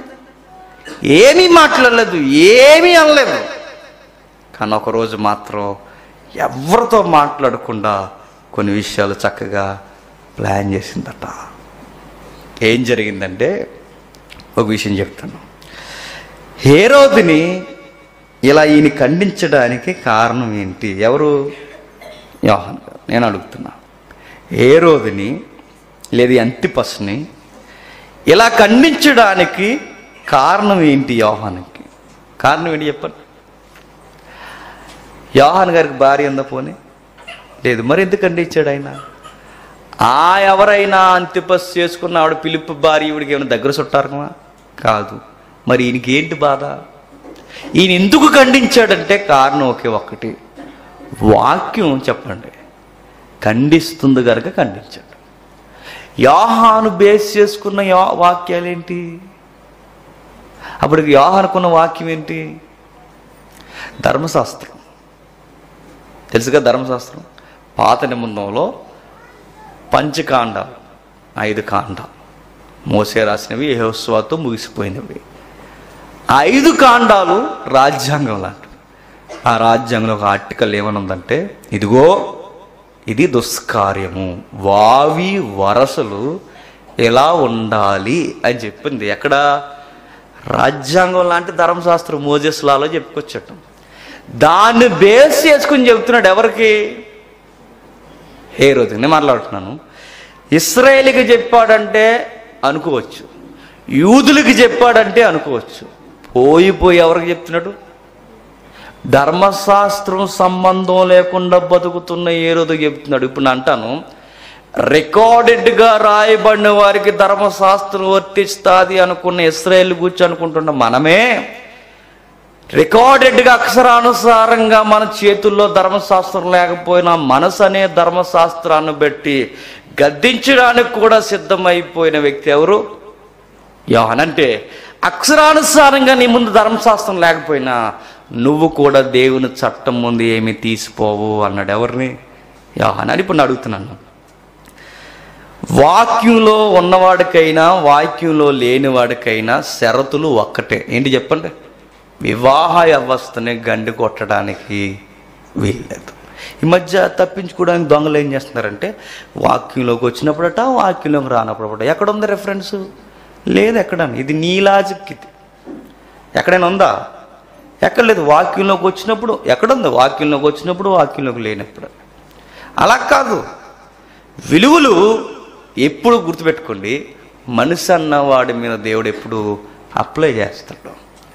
ధర్మశాస్త్రం ఉన్నవారికి ధర్మశాస్త్రం ఉన్నట్టుగా, ధర్మశాస్త్రం లేని వాడికి ధర్మశాస్త్రం లేనట్టుగా ఎవరిని ఎలా అయినా దేవుడు ఖచ్చితంగా విలువలే కోరతాడు. యోహాను అందుకే అడిగాడు, రాజా మీకు ధర్మశాస్త్రం వర్తించడం లేదు, రాజా మాకు మోసేలా మాకు సంబంధించింది తప్ప మీకు సంబంధించింది కాదనలేదు. అస్సలు ఆ ప్రస్తావన తీసుకురాలేదు. ఆయన అన్నది ఏంటో చెప్పినా, ధర్మశాస్త్రంలో ఉన్న వాక్యాలు ఎత్తిది తప్పు అన్నట్టు. నిజానికి ఏ రోజులు అంటే ఎవరండి? ఏ రోజులు అంటే ఎవరు? ఏ రోజులు అంటే ఏ రోజులు అనకూడదు. ఎవరు ఏ రోజులు అంటే? ఆవిడ ఉందిగా హిస్టరీ. లోతు గారికి కుమార్తెలు, ఆ కుమార్తె వాళ్ళగా క్షమించనా 9 సంతానం. యాకోబు సంతానమేమో ఇశ్రాయేలీలు, అన్న సంతానమేమో హెరోదీయులు. హెరోదీయులందరూ యాసావు సంతానం. ఈ యాసావు సంతానానికి యెహోవా దేవుడి పట్ల అంత ఆతృత ఏమీ మొదటి నుంచి లేదు. అయితే వాళ్ళ దగ్గరికి పోయి ధర్మశాస్త్రాన్ని ఎందుకు కోట్ చేస్తున్నాడంటే, గుర్తుపెట్టుకోండి, వాక్యం అందరికీ వర్తిస్తుంది. ఎక్కడ మాటలు తీసుకున్నాడు ఈయన? చూద్దాం ఎందుకన్నా మంచిది. లేవియాకాండం త్వరగా ముగించేద్దాం. లేవియాకాండం 18వ అధ్యాయం ముగించుకుందాం. లేవియాకాండం 18వ అధ్యాయం 16వ వచనం. లేవియాకాండం 18వ అధ్యాయం 16వ వచనం. లేవియాకాండం 18వ అధ్యాయం అనగానే మొండుగా మీకు గుర్తెట్టేసుకోండి, అవి వావి వరుసలు గూర్చిన అధ్యాయం. ఏది? లేవియాకాండం 18వ అధ్యాయం. ఆ నడక, అక్కడ ఉన్న అధ్యాయాల నడక అంతా వావి వరుసల గూర్చే మాట్లాడుతుంది. నీ సహోదరి భార్య మానచ్చదము, అది నీ సహోదరుని మానం. మన లాంగ్వేజ్లో చెప్పాలంటే నేను చెప్పిన, ఒరే గాడిదా, నీ సహోదరుని భార్య వైపు నువ్వు చూడకూడదురా అని. ఈ దొంగలు ఉన్నారు, నేను అందుకే పచ్చిగా మాట్లాడుతున్నా. ఒరే పనికి మాలినోడా, నీ సహోదరుని భార్య వైపు నువ్వు చూడకూడదురా అని. చూస్తే ఏమవుతుందో చెప్తున్నాడు చూడండి. 20వ అధ్యాయం 21వ వచనం. 20వ అధ్యాయం 21వ వచనం. ఒకడు తన సహోదరుని భార్యను చేర్చుకున్నాడు, అది హేయము. వాడు తన సహోదరుని మానచ్ఛేదమును తీచెను, వారు సంతానహీనులై ఉందురు. మరొక సెక్షన్ ఉంటుంది, టైం లేదు కనుక. ఇలాంటి దుష్కార్యం చేసిన వాడు మరణశిక్షకి పాత్రుడు. నేను అడుగుతున్నా, వావి వరుసలో ఒక వరుస ఏంటంటే సహోదరుని భార్య జోలికి పోకూడదు. ఇప్పుడు అంటున్నాను, పురుషుడికే కాదు చెప్పండి, స్త్రీ కూడా ఇలా వర్తిస్తుంది. పొరుగు వాని భర్త జోలికి నువ్వు పోకూడదు. పోతే ఏమవుతుంది చూడండి. పోతే ఏమవుతుంది పోతే అంటే నేను చెప్తున్నాను, పోయారు చెప్పా బట్టకండానే పోయారు. ఎగ్జాంపుల్ ఎవరు చెప్పనా? ఎగ్జాంపుల్కి మీరు చూడండి, కావాలంటే మాకు అందరూ వద్దు కానీ అందరికి తెలిసిన వాళ్ళు ఉన్నారు, సినిమా స్టార్లు. చూడండి, సావిత్రి గారి జీవితం నాశనం అయిపోవడానికి కారణం ఏంటి చెప్పనా? పొరుగు వాని భర్తను ప్రేమించడం. ఇది కాదని కలరా చెప్పండి? ఆమె లైఫ్ డిస్టర్బ్ అయిపోయి గవర్నమెంట్ హాస్పిటల్లో అనాథగా చచ్చిపోవడానికి కారణం వేరొకరి భర్తను ప్రేమించడం. అది ప్రేమ అనకూడదు. శ్రీదేవి, నేను మళ్ళీ చెప్తున్నాను, శ్రీదేవి గారు ఆవిడకి ఒక ప్రేమ మొన్న మధ్య రాశారు, తెగ రాసుకొచ్చారు. ఈ వారంలో నడిచిన కథలన్నీ ఇవే. ఆవిడ ముందు ఇంకో ఆయన ప్రేమించింది, బాలీవుడ్ వ్యక్తి. ఆయన ఆ బాలీవుడ్ వ్యక్తిని ప్రేమించింది. ఆ బాలీవుడ్ వ్యక్తి అప్పటికే ఆయన మ్యారేజ్ అయి ఉన్నాడు, అప్పటికే ఆయనకి పిల్లలు ఉన్నారట. అతను పెళ్లి చేసుకుంటే సరిగ్గా కరుకెక్కట్లేదు అనేసి నన్ను పట్టించుకుంటే లేడని చెప్పి ఈవిడ ఆగిపోయింది, డౌన్ అయిపోతే ఆ టైంలో కపూర్ గారు వచ్చారు. ఎవరు? ఈ సైడ్ నుంచి ఈయన లవ్ చేస్తున్నాడు, ఆ సైడ్ నుంచి ఆయన లవ్ చేస్తున్నాడు. వీళ్ళిద్దరికి అప్పటికి పెళ్ళైనాయి. ఎవరిద్దరికి? ఆ బాలీవుడ్ హీరోకి పెళ్ళయింది, బోని కపూర్కి పెళ్ళయింది. దీన్ని ప్రేమ అంటారా? ఈ సొసైటీ ఇది పరాకాష్ఠ కాకపోతే దీన్ని ఏమన్నది చెప్పండి. మళ్ళీ ఇవి రంగరంగ వైభవంగా పెళ్లి చేసుకొచ్చాయి. ఏమి నేర్పిస్తారు? మీ ఫ్యామిలీ వరకు ఉంటుంది విషయం. ఇది సొసైటీ మీద ఇంపాక్ట్ పడుతుంది. ఆ రోజు అలా చేసుకున్నారు. ఏం సాధించింది? ఒంటరిగా చచ్చిపోయింది. మీరు ఎవరైనా చూడండి, రెండో పెళ్ళిళ్ళు కొనసాగించిన వారు దేవుని కృప వల్ల ఏమో, నేను అన్ని విషయాలు అంటలేదు, కానీ మ్యాక్సిమం వారి ఫ్యామిలీస్ ఏమవుతాయి చెప్తున్నా చాలా పరాకాష్ఠకు వెళ్ళిపోతాయి. పొరుగువాని భార్య జోలికి పోయినా, పొరుగువారి భర్త జోలికి పోయిన గాడిదలు ఉంటాయి. ఇలాంటి గాడిదలు నేను చెప్తున్నా, ఇలాంటి గాడిదలు ఉంటాయి, ప్రతి దిక్కున ఉంటాయి. పొరుగువారి భర్తల వైపు చూసినా దేవుడు అంటున్నాడు చంపేస్తా అన్నట్టు. మానచ్ఛేదం అంటే ఏంటండి? వారి దిగంబరత్వాన్ని మీరు చూడడానికి వీల్లేదు అన్నాడు. చూడడానికి వీల్లేదు. అది విపరీత పరిణామం. అది అన్యుల్లో ఉంటుందేమో, అది ఎక్కడ ఉంటుందేమో, కానీ నా పిల్లలుగా పిలువబడుతున్న మీ దగ్గర అది ఉండడానికి వీల్లేదు. ఇదిగో వరసలు ఇవి. ఈ వరసలు కోట్ చేసి అడుగుతున్నాడు ఎవరిని? యోహాన్. మీకు అర్థమవుతుందా? అక్కడున్న సెక్షన్ తీసుకొచ్చి అడిగాడు ఎవరిని? యోహాన్ గారు. ఇది తప్పు అన్నాడు. నీ సహోదరి భార్యను నువ్వు చేసుకోకూడదన్న ఈ వాల్యూ, ఈ విలువ లేదా ఈ గ్రాప్ ఎక్కడిది యోహాన్ కంటే? అదిగో ఆ లేవీ కాండంలో చెప్పిన అక్కడ గ్రాప్ తీసుకొచ్చి ఈ గ్రాప్లో నువ్వు నిలబడవన్నాడు ఎవరిని? హేరోదుని అన్నాడు యోహాను. ఇదిగో ఇలా చెబుతుంది దేవుని యొక్క చట్టం, అకార్డింగ్ టు గాడ్స్ లా, దీని ప్రకారం మీరు వర్తించుతో మీ వివాహ వ్యవస్థ అన్నాడు. అంతేక కంగు తిన్నాడు. రాజు దర్బారు దద్దరెళ్ళిపోయింది. ఆ రోజు ఏం చేయాలో తెలియక దుష్కార్యాలన్నీ ఆ రోజు హెచ్చరింపబడ్డాయి. ఈ రోజు మాత్రం మరింత దుష్కార్యం ఏంటంటే ఇది తప్పు అన్నట్టు మనసులో పెట్టేసుకుందట. ఎవరు? హేరోదియ. అంతేనండి. ఎప్పుడైతే మనసులో పెట్టేసుకుందో అతగాడు భయపడుతున్నాడు, ఈవిడు మాత్రం లోపల నూరుకుంటుంది, ఈడు నాకు ఎప్పుడు దొరుకుతాడా అని. నేను ఒక పదవాన్ని త్వరగా ముగిస్తా. రాజులు ఎంతమందిని చేసుకుంటే చెప్పండి అంత ఘనత. ఈ ఘనతనే యోహాను ఏమన్నా తెలుసా? దరిద్రం అన్నాడు. నీకు అర్థమవుతుందా లేదు? ఘనతని ఏమన్నాడు? తప్పన్నాడు. నీకు ఘనత వచ్చుగాక, ఇది దేవుని దృష్టికి ఘనతగా ఎంచబడి. ఇలాంటి మాటలు చెప్పాలండి, చెప్పరు. ఇవి చెప్పకే మెత్త వాక్యాలు చెబుతున్నారు కనుకే అసలు ఏం తగ్గట్లేదు. ఫ్యామిలీస్లో భార్య ఉండట్లేదు, భర్త ఉండట్లేదు. మెల్లగా బైబిల్ అటు తిరిగినా కానీ మరలా చెప్తున్నా, వీళ్ళకి వంకర చూపులు మాత్రం మారట్లేదు. మరలా అడుగుతున్నా. ఆ రోజు యోహాను ఏమంటున్నాడంటే, ఇదిగో ఇది లోకం దృష్టికి ఘనత అవ్వచ్చు, రాజులకు తగిన స్థితి అవ్వచ్చు. సొలొమోను కూడా ఏం చేశాడండి? రాజుకు తగినట్టుగా, అక్కడ రాయబడింది, రాజుకు తగినట్టుగా బహుమంది ఉపమత్తులను నేను సంపాదించుకున్న. సంపాదన అంటే ఎక్కడ అనుకుంటాం మనం? సంపాదన అంటే డబ్బులు కాదు, సంపాదన అంటే భూములు కాదు. ఇక్కడ సంపాదనలోకి వచ్చిన మరొక పదం ఏంటి? ఉపపత్నులు, బహుమంది స్త్రీలు. అంటే సంపాదన మనిషికి ఎలా గణతిస్తుందో రాజులకు కూడా గణతిచ్చేది ఏంటట? స్త్రీలను సంపాదించుకోవడం. అలా ఎక్కువ మంది స్త్రీలను చేసుకున్నారట. ఎప్పుడైతే చేసుకుంటే ఈ రాజు విపరీత పరిణామం, ఇది తప్పు అన్నట్టు.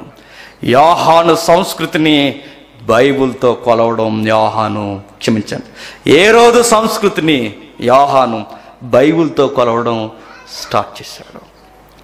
ఇలా మాట్లాడితే బతకనిస్తారండి? యోహాన్ని బతకనివ్వలేదు. తగిన సమయం కొరకు ఎదురు చూశారు. విషయం ఏంటంటే, బైబిల్ కామన్ పీపుల్స్ కోసం మాట్లాడింది అన్నది ఎంత వాస్తవమో, ఎంపరర్స్ కూడా వారి కోసం కూడా బైబిల్ మాట్లాడింది. నాయకుల కొరకు, చక్రవర్తుల కొరకు, వీళ్ళ కొరకు కూడా బైబిల్ మాట్లాడింది. మీ పర్సనల్ లైఫ్ ఎలా ఉండాలో చెప్పుకొచ్చింది. చూద్దాం ఒకసారి సామెతల గ్రంథం 30వ అధ్యాయం. సామెతల గ్రంథం 30వ అధ్యాయం 3వ వచనం. సామెతల గ్రంథం 30వ అధ్యాయం 3వ వచనం. సామెతలు 30వ అధ్యాయం 3వ వచనం. పెద్ద ఆవిడ చెప్తుంటది కదా కొడుక్కి. 31వ అధ్యాయం. నీ బలము స్త్రీలకి ఇకు, రాజులను నశింపజేయు స్త్రీలతో సహవాసం చేయకు. ద్రాక్షరసం తాగుట రాజునకు తగదు. ఏం చెప్తుంది అక్కడ? నీ బలము స్త్రీలకు ఇవ్వకు. రాజు, అక్కడున్న రాజు యొక్క తల్లి చెప్తుంది. 31వ అధ్యాయం గుణవతి లక్షణాలు చెప్పేది అందరూ. ఆ గుణవతి లక్షణాలు చెప్పే స్త్రీ ఎవరు? రాజు యొక్క భర్త, రాజు యొక్క తల్లి. ఆ తల్లి చెప్తుంది. రాజు అయిన లెమియేలు మాటలు, అతని తల్లి అతనికి ఉపదేశించిన దేవోక్తి. ఈ దేవోక్తి కలిగిన మాటలు ఒక రాజు తల్లి మాట్లాడుతుంది. ఒక స్త్రీ ఎలా ఉండాలి, ఒక రాజు ఎలా ఉండాలని. ఏమని మాట్లాడుతుందంటే, రాజు అయిన నీవు నీ బలాన్ని స్త్రీలకి ఇవ్వకరా అని చెప్తుంది. అక్కడ ఆ రాజుకే కాదు, ఏ రాజుకైనా చెప్తుంది. నేను చెప్తున్నాను, మీ ఇంటికి మీరే రాజులు. ఈ రాజులు కూడా చెప్తుంది. ఏమని? ఈ రాజులు ఏ రాజులు? మీరే, మనమే. ఈ రాజులకు కూడా చెప్తుంది, మీ రాజులైన మీరు ఇతర స్త్రీలకు మీ బలాన్ని ఇవ్వకండి, ఎందుకంటే అది మీ జీవితానికి మంచిది కాదన్నాడు. సొసైటీ ఆ రోజు ఏం తీసుకోలేదు, ఈరోజు ఏమీ తీసుకోలేదు. నేను అడుగుతున్నాను, ఆ రోజు విద్య ఉందా? ఉంది. ఆ రోజు వైద్యం ఉందా? ఉంది. ఆ రోజు అధికారాలు ఉన్నాయా? ఉన్నాయి. ఆ రోజు ధనం మీద అధికారులు ఉన్నవారు ఉన్నారా? ఉన్నాయి. ఈరోజు విద్య ఉందా? ఉంది. ఈరోజు వైద్యం ఉందా? ఉన్నది. ఈరోజు ధనము అధికారులు ఉన్నారా? ఉన్నారు. ఈ రెండు ఇవి పెరిగాయి తప్ప చెప్పండి సొసైటీలో దాని వెనకాలే విలువలు ఏమైపోయినాయి? పడిపోయినాయి. మీరు అబ్జర్వ్ చేయండి. కావాలంటే స్టార్డమ్ పెరిగే కొద్దీ, అధికారం పెరిగే కొద్దీ, అధికారులు ఉన్నవారు వారి వెనక విలువలు ఏమవుతుంటాయి? పడిపోతున్నాయి. ఆ రోజు యోహాన్ అన్నాడు, నా రాజీ పడిన పరిచర్య నీ దగ్గర దాకా నేను తీసుకొస్తున్నా. మీరు ఎడాకులిచ్చి మీ తమ్ముడు భార్యను చేసుకోవడం చట్ట ప్రకారం రైట్ అవ్వచ్చు. బాగా వినాలి, ఈ పదం బాగా అండర్లైన్ చేసుకోండి. విడాకులిచ్చి నీ తమ్ముడు భార్యను చేసుకోవడం చట్ట రైట్ అవ్వచ్చు, అంతిపస్ జీ. కానీ దేవుని చట్ట ప్రకారం విడాకుల వ్యవస్థ తప్పు అన్నాడు. అదే అర్థం. అది ఎడాకులిచ్చి చట్ట ప్రకారం మీరు చేసుకోవడం రైట్ అవ్వచ్చు, కానీ దేవుడి చట్ట ప్రకారం విడాకులిచ్చి బహుభార్య తత్వాన్ని చేసుకోవడం తప్పు అన్నాడు. అంతే. మనసులో పెట్టుకున్నారు, మా కోసమే నువ్వు మాట్లాడతావురా అన్నట్టు ఎదురు చూశారు. పదునైన వాక్య కడ్డం ఏ రోజు గుండెల్లోనికి ఎప్పుడైతే దూసుకుపోయిందో, రాజు దర్బార్ ఎప్పుడైతే దద్దరెళ్ళిపోయిందో, యోహాను బోధకు అనేకల మంది పారిపోయారు, అడలిపోయారు. ఈరోజు పారిపోయి పరిగెడుతున్నది ఎవరు? ఏ రోజు యొక్క అక్రమ సంబంధంలో వచ్చిన భార్య. ఆ రోజు పరిగెట్టారు. ఎంతగా పరిగెట్టారంటే పైకి అలా నిండు కొండల్లా కూర్చున్న ఆ బోధను మాత్రం వారు జీర్ణించుకోలేకపోయారు. అంతే. ఆ రోజు కత్తి కట్టడం స్టార్ట్ చేశాడు. రోజు ఏ రోజుకి నూరు పోస్తుందట. ఎవరు? హేరోదియా. ఎక్కడుంది వాక్యం? యోహాను సువార్త 6వ అధ్యాయం. చూడండి ఎంత చక్కగా ప్లాన్ చేస్తారో. సీరియల్లోనే కాదు, రియల్ లైఫ్లో కూడా ఈ లేడీ విలన్స్ చెప్పండి ఉంటారు. చూడండి, మార్కు సువార్త 6వ అధ్యాయం 17వ వచనం నుండి. యోహాను సువార్త 6వ అధ్యాయం 17వ వచనం నుండి. 6వ అధ్యాయం, క్షమించండి, మార్కు సువార్త 6వ అధ్యాయం 17వ వచనం. మార్కు సువార్త 6వ అధ్యాయం 17వ వచనం. హేరోదు తన సహోదరుడు ఫిలిప్పు భార్య అయిన హేరోదియను పెండ్లి చేసుకున్నందున యోహాను, నీ సహోదరుని భార్యను చేసుకుంటా నీకు న్యాయం కాదు. న్యాయం కాదంటే ఈ న్యాయం ఎక్కడదే? ఆ ధర్మశాస్త్రం ప్రకారం ఇది న్యాయము కాదని హేరోదుతో చెప్పాను కనుక ఇతడు ఆమె నిమిత్తము యోహాను పట్టి తెప్పించి చెరసాల్లో బంధించిన. వెంటనే ఈ వ్యక్తిని అరెస్ట్ చేయండి అన్నాడు. ఎవరు? హేరోదు. వెంటనే ఈ వ్యక్తిని అరెస్ట్ చేయండి అనగానే అరెస్ట్ చేసి తీసుకెళ్ళి లోపల వేస్తారట జైల్లో. అక్కడి వరకే అనుకున్నాడు. ఎవరు? హేరోదు. అరెస్ట్ చేసి భయపెట్టి అక్కడితోనే ఆపేద్దాం అనుకున్నాడు. కానీ గుర్తుపెట్టుకోండి, వెనకున్న లేడీ విలన్ అన్నట అక్కడితో ఆగడానికి వీల్లేదు. అరెస్టు ఆగిపోవడానికి వీల్లేదు. హేరోదు అతని మీద పగబట్టి, చూడండి పదం, పగబట్టి అతన్ని చంపగోరిన గాని ఆమె చేత కాకపోయాను. ఏమర్థం అవుతుంది? హేరోదు అరెస్ట్ చేసి లోపలేస్తే అక్కడితో అనుకోలేదట, ఇది సరిపోదు, ఇతగాడిని ఏం చేయాలంటే వీడి గొంతులో ప్రాణం ఉండడానికి వీల్లేదు. ఈ గొంతేగా నా కొరకు మాట్లాడింది, ఈ తలకాయేగా నా అక్రమ సంబంధాన్ని తప్పంది, ఈ మనుష్యుడేగా కంఠంలో ప్రాణం పెట్టుకున్న ఆమె తిరగబడింది. వీడు అరెస్టుతో ఆగిపోవడానికి వీల్లేదు. వీడిని ఏం చేయాలి? గొంతులో ప్రాణం ఉండడానికి వీల్లేదు. ఏదో ఒకటి చేసి గలిబిలి సృష్టించి ఈయన్ని ప్రాణాలతో ఉండకుండా నేను చేయాలనుకుని ప్లాన్ చేసింది. ఆమె వల్ల కాలేదట. ఆమె పగకి అధికారం కావాలనుకుందట. ఆమె పగకి సపోర్ట్ కావాలనుకుంది. ఆమె పగకి నాకు సపోర్ట్ ఇచ్చేవారు ఎవరంటే మా ఆయనే అనుకుంది. అంతే. ఇక వెళ్ళి ఏం చేస్తుంది? హేరోదుని పురుగొలుపుతుంది. చూడండి. ఎందుకనగా యోహాను నీతిమంతుడు, పరిశుద్ధుడు, మనుషుడని హేరోదు ఎరిగి అతనికి భయపడి అతన్ని కాపాడుచు వచ్చిన. బాగా వింటాం. హేరోదుని రోజు ఏం చేస్తుందంటే మరియు అతని మాటలు విన్నప్పుడల్లా ఏం చేయాలో తోసకపోయాను, సంతోషం తింటున్నాను. అయితే తగిన దినం ఒకటి వచ్చాను, రోజు అడుగుతుంది, ఇది కాదండి, ఇది కాదండి. కానీ హేరోదు మాత్రం కాపాడుతున్నాడు. ఎవరిని? భయం. ఎందుకు కాపాడుతున్నావు అంటే జైల్లో అయితే వేసాను, కానీ అతడు నేను చెప్తున్నానండి, ఆ వ్యక్తి ఏంటో ఈ వ్యక్తికి బాగా తెలుసు. కానీ ఈ వ్యక్తిత్వాన్ని బయట పెడుతున్నాడు కనుక ఈ వ్యక్తిని ఏం చేశాడు? తీసుకెళ్ళి లోపలించాడు. ఇంతకన్నా ఇంకెవరంగా మాట్లాడడం నాకు రాదు. ఇలాంటి కేసులు మీకు బాగా అర్థమవుతాయని నాకు తెలుసు. అక్రమ సంబంధాలు, పక్కింటి గొడవలు బాగా అర్థం అవ్వండి.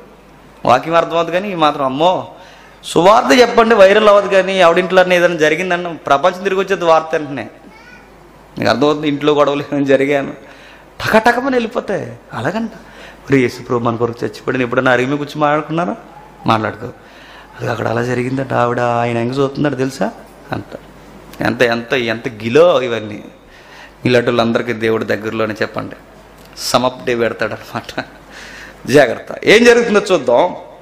ఆ రోజు హేరోదియ ఏం మాటలు జరుగుతుందో. ఆమె ఏదో ఒకటి చేయాలనుకుందట, కానీ ఆమె చేత కాకపోయింది. ఎందుకంటే యోహాను నీతిమంతుడు, పరిశుద్ధుడు అనే హేరోదు ఎరిగి అతనికి భయపడి అతన్ని కాపాడుచు వచ్చాను. యోహాను చెరసాల్లో కూడా ఉన్నప్పుడు కూడా చెప్పండి ఆ వైరల్ మాత్రం ఏం తగ్గించలేదట.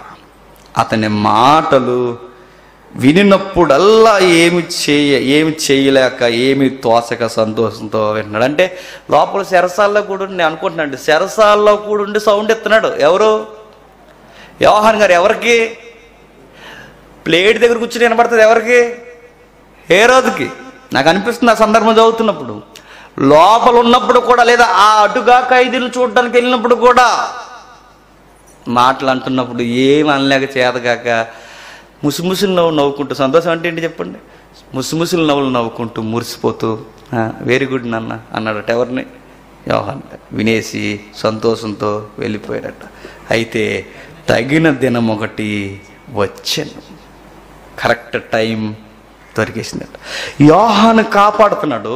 క్షమించండి, యోహాన్ని హేరోదు కాపాడుతున్నాడు.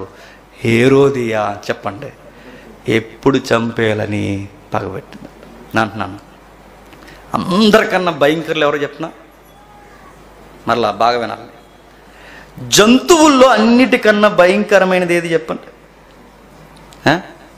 సింహం కాదు, అది జస్ట్ కొరికేసి తినేసి పోతుంది.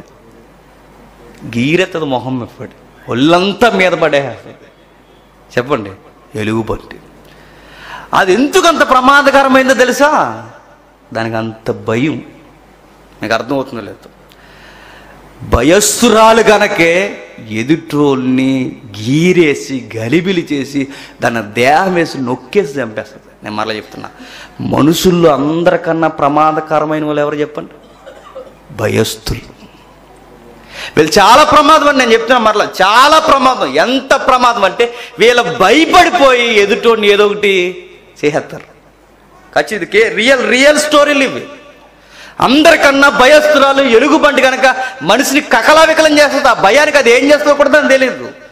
అందరికన్నా మనుషుల్లో భయస్థులు ఎవరంటే, ఎవరు భయంకరులు అంటే భయస్థులే. చాలా ప్రమాదం. హేరోదియ చాలా భయస్థులు. ఎంత భయం అంటే యోహాను అంటే భయం. యోహాను మాటలంటే భయం, ఏం చేయలేక చేత కాదు. ఈ భయస్థులు ఎంతగా కిరాతానికి ఒడిగట్టారంటే ప్రాణాలే తీసేయాలనుకున్నారు. అంత భయస్థులు. వీళ్ళు ఎలా ఉంటారు చెప్పిన, చుట్టూ ఉన్న పురుగొలుపుతుంటారు. ఈడు ముందుకు రాడు, ఈడు ముందు గుర్తుపెట్టుకుని, ఈడెప్పుడు ముందుకు రాడు. చుట్టూ ఉన్న పురుగొలిపి, చుట్టూ ఎలాంటి అలా చేయండి ఎలా చేయండి అని పురుగొలిపి ఈడు భయాన్ని దాచుకోవడానికి ఎదుటి వాళ్ళకి గెంటేసి అవసరమైతే ఎదుటి వాళ్ళని చెప్పండి సమాజ్ చేస్తారు. ఈ రియల్ అండి, మానవ సైకో, మనిషి యొక్క మనసుది. ఆ రోజు అది వాళ్ళ భయం ఏం చేస్తుందంటే ప్రవక్తకి వ్యతిరేకంగా లేచిపోయారట. సామెతల్లో స్త్రీలు గూర్చి బాగుగా ఎరిగిన పెద్ద ఆయన ఒక మాట అన్నాడు. నిజంగా మాట ఈ సందర్భంలో అవసరం. ఏమంటే తెలిసి ఆశ్చర్యపోతామండి, భూమే వణిగిపోయే 4 ఉన్నాయట. తెలుసా మీకు? భూమి వణిగిపోద్దట. ఆ భూమి ఆ 4ని చూసి వణిగిపోద్దట.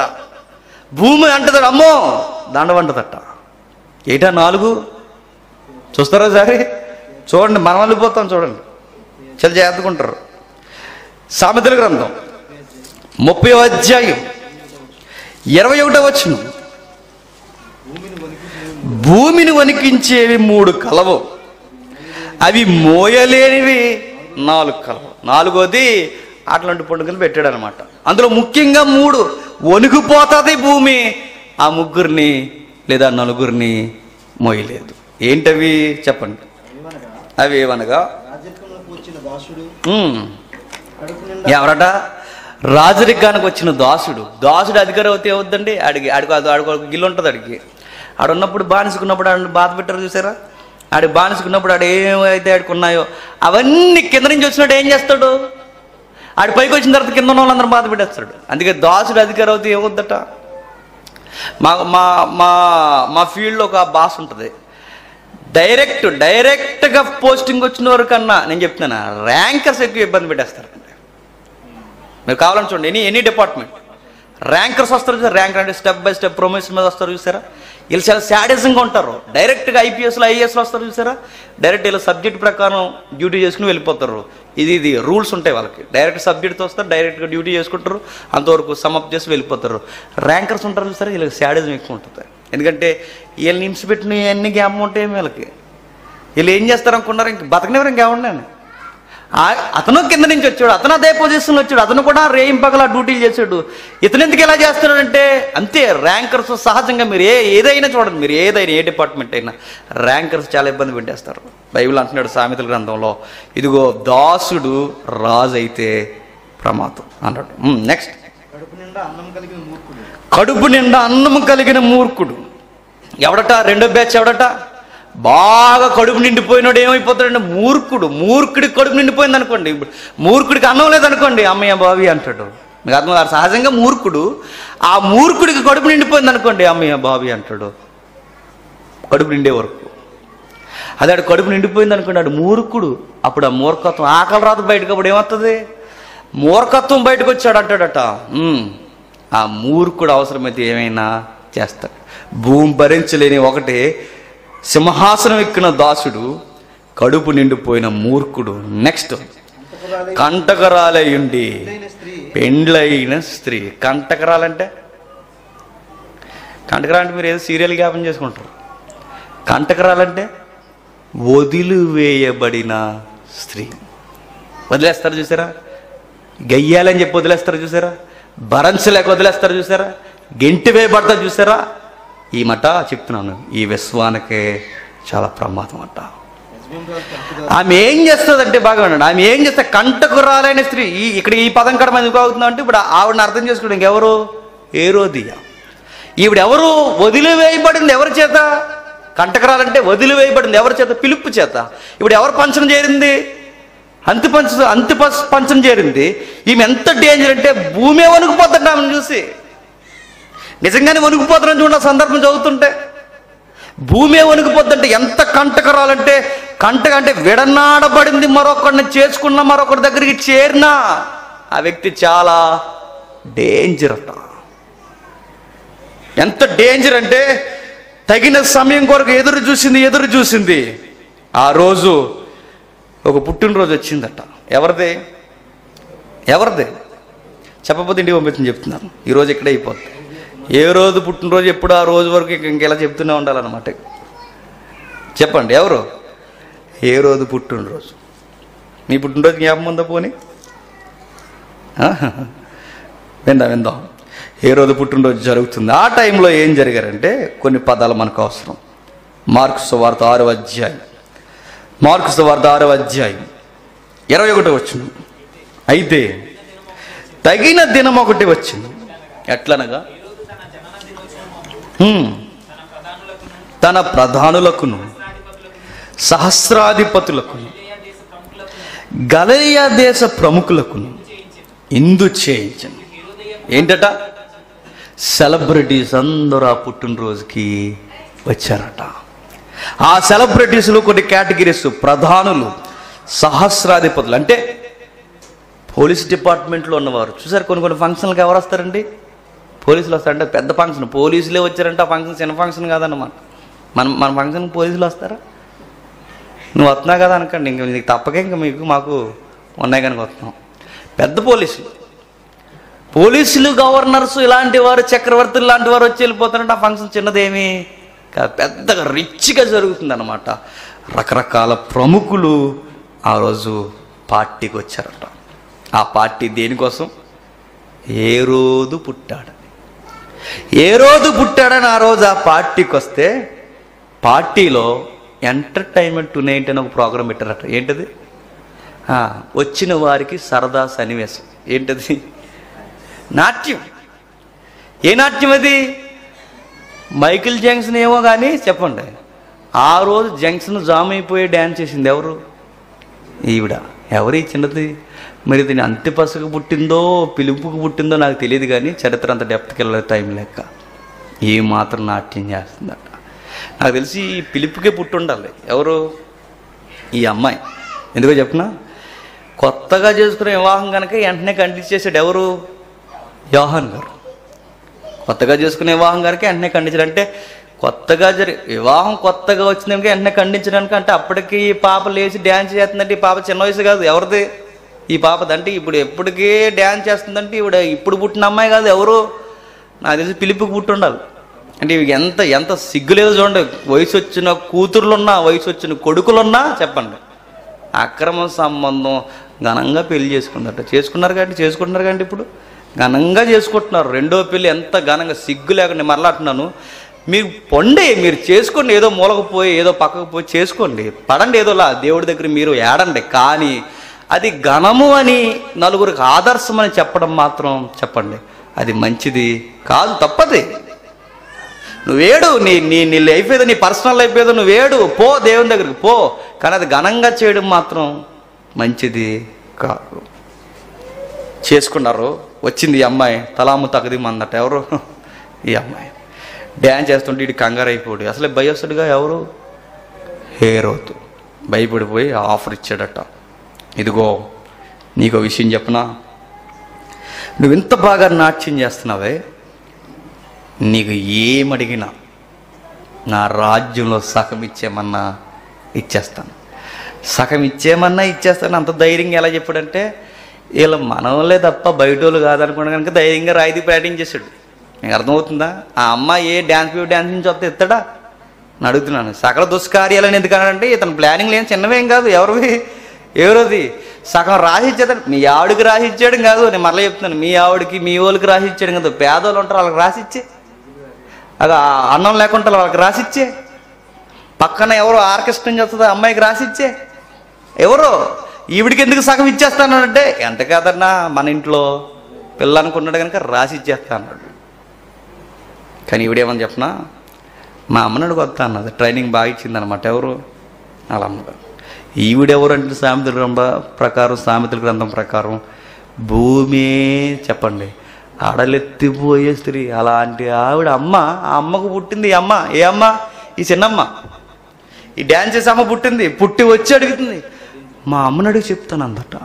నేను మళ్ళీ చెప్తున్నానండి, ఈవేం పెద్ద కంటకరాలు అయితే ఇంక ఆ కొడుకును పుట్టింది ఈ కనకూతురు ఏమవుద్ది చెప్పండి? ఈమె కషాయిగానే ఉంటుంది.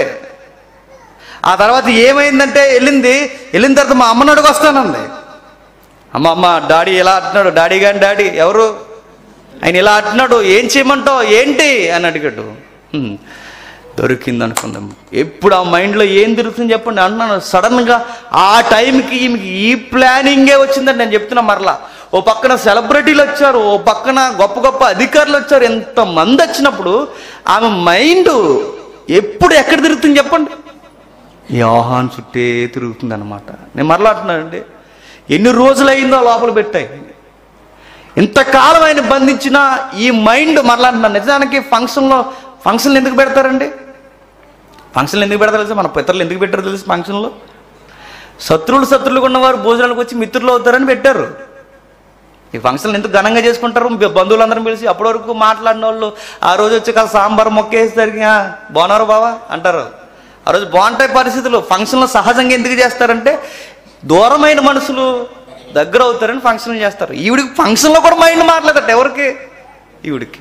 ఫంక్షన్లో కూడా ఆమెకు కూర వేసుకున్నా, సాంబార్ వేసుకున్నా, ఏమున్నా, ఎవరు మాట్లాడినా, ఎలా ఉన్నారు మేడం జీ అన్నా కానీ ఆ మైండ్ అంతా ఎక్కడ తిరుగుతుందట? ప్రతి ఎవ్రీడే గుడ్ మార్నింగ్ ఉండదు ఆవిడికి, గుడ్ నైట్ ఉండదు ఆవిడికి. రాత్రి అయినా పగలైనా తినే దగ్గర అయినా ఒకే ఒక వ్యక్తి కాలం ముందు తిరుగుతున్నాడు. ఆ రోజు మమ్మల్ని రాజు దర్బార్లో అందరి ముందు మమ్మల్ని అవమానించాడు. తన ఈగో అడ్డొచ్చిందంటే ఆ రోజు. ఆ ఈగో ఎంత ఎత్తుకు ఎదిగిందంటే పుట్టినరోజుల్లో అడిగిందంట. కూతురు వచ్చి అడుగుతుంది, అమ్మ ఏం చేయమంటావు అని పిలిచింది కూతుర్ని. ఏమన్నా తెలుసా? యోహాను తలకాయ అడుగు అంతే. ఏమడగమందట? యోహాను తలకాయ అడుగు. యోహాను బాప్తిస్మిచ్చి యోహాను తల పల్లెములో పెట్టితేమని అడుగు. అన్న ఇదేమన్నా వరల గొప్పండి? ఏది ప్రవక్త తలకాయట పల్లెములో పెట్టి తీసుకురమ్మదట. నేను మరలా అడుగుతున్నా కొంచెం అడ్వాన్స్గా ముందుకెళ్ళి. ఒకవేళ మనం ఆ రాజు దర్బార్లో మనం అందరం ఉండుంటే, ఆ అమ్మాయి మనకు ఒకవేళ ఫ్రెండ్ అయ్యి ఉంటే, ఆ అమ్మాయి దగ్గరికి వెళ్ళి ఆమెకి ఏదో పేరు పెట్టండి, సహజంగా ఏదో పేరు పెట్టండి. నానుడి పేరు ఏముంది? ఏదో పేరు చెప్పండి రా. సుందర, చంద్రముఖి. అమ్మా చంద్రముఖి, నీకెందుకు ఇలాంటి కోరిక వచ్చిందని అడిగామనుకోండి. నీకు ఇలాంటి కోరిక ఏంటి? తలకాయ అడిగేవేంటి? నేను అడుగుతాను జనరల్గా. దగ్గరికి వెళ్ళి అమ్మ మన ఫ్రెండ్ తెలిసిన అమ్మాయి ఉండి, మీ డాడీ సగం ఆస్తి ఇస్తానన్నాడు, ఎన్నో రాయితీలు ఇస్తా అన్నాడు, నువ్వు తలకాయ అడిగావు దేనికి అని అడిగితే ఆ అమ్మాయి చెప్పే మాట ఎంత అమాయకంగా ఉంటుంది చెప్పనా? ఏమో నాకు తెల్ల మా అమ్మ అడగమని అంటారు. అర్థమైంది మీకు? బైబిల్లో రాయబడిన పదం ఏంటంటే వాళ్ళ అమ్మాయిని ఏం చేసిందట? ప్రేరేపించి మోటివేషన్ చేసి, నీకు తలకాయ ఎందుకే అని అడిగితే అంటదట, నాకు తెలదు అంటదట. సహజంగా కొన్ని మనసులో, ముఖ్యంగా ఆడపిల్లలు, నేను మరలా చెప్తున్నా, ఆడపిల్లలు ఎందుకు తలకాయ అడిగావంటే ఆ రోజు ఆ పిల్లకి నాకు తెలియదు అనుకున్న వాళ్ళు చెప్పమన్నారు, చెప్పారు. నేను మరలా అడుగుతున్నా, కొన్నిసార్లు వీళ్ళు మాట్లాడే మాటలు ఎక్కడ ఎన్ని జీవితాలు పాడు చేస్తే వాళ్ళకి అర్థమవుతుంది. రీసెంట్గా ఒక న్యూస్ వచ్చింది చూసారా? మెడికల్ స్టూడెంట్ అమ్మాయి, ఎంతమంది చదివారు నాకు తెలియదు, వైరల్ నడుస్తుంది ఇప్పుడు. వాళ్ళ అమ్మకు చాలా ఇష్టం అంట అమ్మాయి అంటే. చెప్పా చేయకుండా నైట్ పార్టీకి వెళ్ళింది. నైట్ పార్టీకి మళ్ళీ 3 మొగోళ్ళతో వెళ్ళింది. 3 మగపిల్లలతో వెళ్ళి ఆ 3 మగపిల్లలతో మెడికల్ చదివారు కానీ వైద్యం చూడండి ఎలా నేర్చుకుంటున్నారు. వైద్యం పెరిగింది చెప్పండి, విద్య పెరిగి విలువలు ఎలా పోయాయి చూడండి. ఆ అమ్మాయి పార్టీకి వెళ్ళి, ఆ పార్టీకి వెళ్ళిన తర్వాత అందులో ఒకడికి లవర్ అట్ట. ఆ లవర్ ఉంటే ఆ లవర్తో పాటు వెళ్తే ఆ లవర్కి 2 స్నేహితులు ఉన్నారు. మొత్తం 3 అబ్బాయిలు, ఒక అమ్మాయి. ఏం పార్టీ చేసుకున్నారో తెలుసా? గంజాయి పార్టీ చేసుకున్నారండి అక్కడికి వెళ్ళి. ఈ అమ్మాయి కూడా గంజాయి తాగేసింది. తాగేసిన తర్వాత ఆ అమ్మాయిని అడిగారట, ఇదిగో ఫిజికల్ కాంటాక్ట్ పెట్టుకుందామా అని. ఓకే అందంటే మెడికల్ స్టూడెంట్, నేను అందరిని అంటలేదండి, నేను అందరిని అంటే మెడికల్ స్టూడెంట్లో ఉత్తమ విద్యార్థులు ఉన్నారు. మెడికల్ కాలేజ్లో గొప్ప విద్యా వ్యవస్థ కలిగిన, గొప్ప విద్యా వ్యవస్థలో గొప్ప డాక్టరేట్లు చేసిన ఉన్నారు, డాక్టర్లు ఉన్నారు, మెడికల్ స్టూడెంట్స్, నర్సింగ్ డిపార్ట్మెంట్ ఉన్నారు. వాళ్ళని అంటలా మంచి వాళ్ళు ఉన్నారు, కొందరు ఉన్నారు ప్రతి డిపార్ట్మెంట్లో దరిద్రం. వీళ్ళు వైద్యాన్ని ఎలా చదివారు తెలుసా?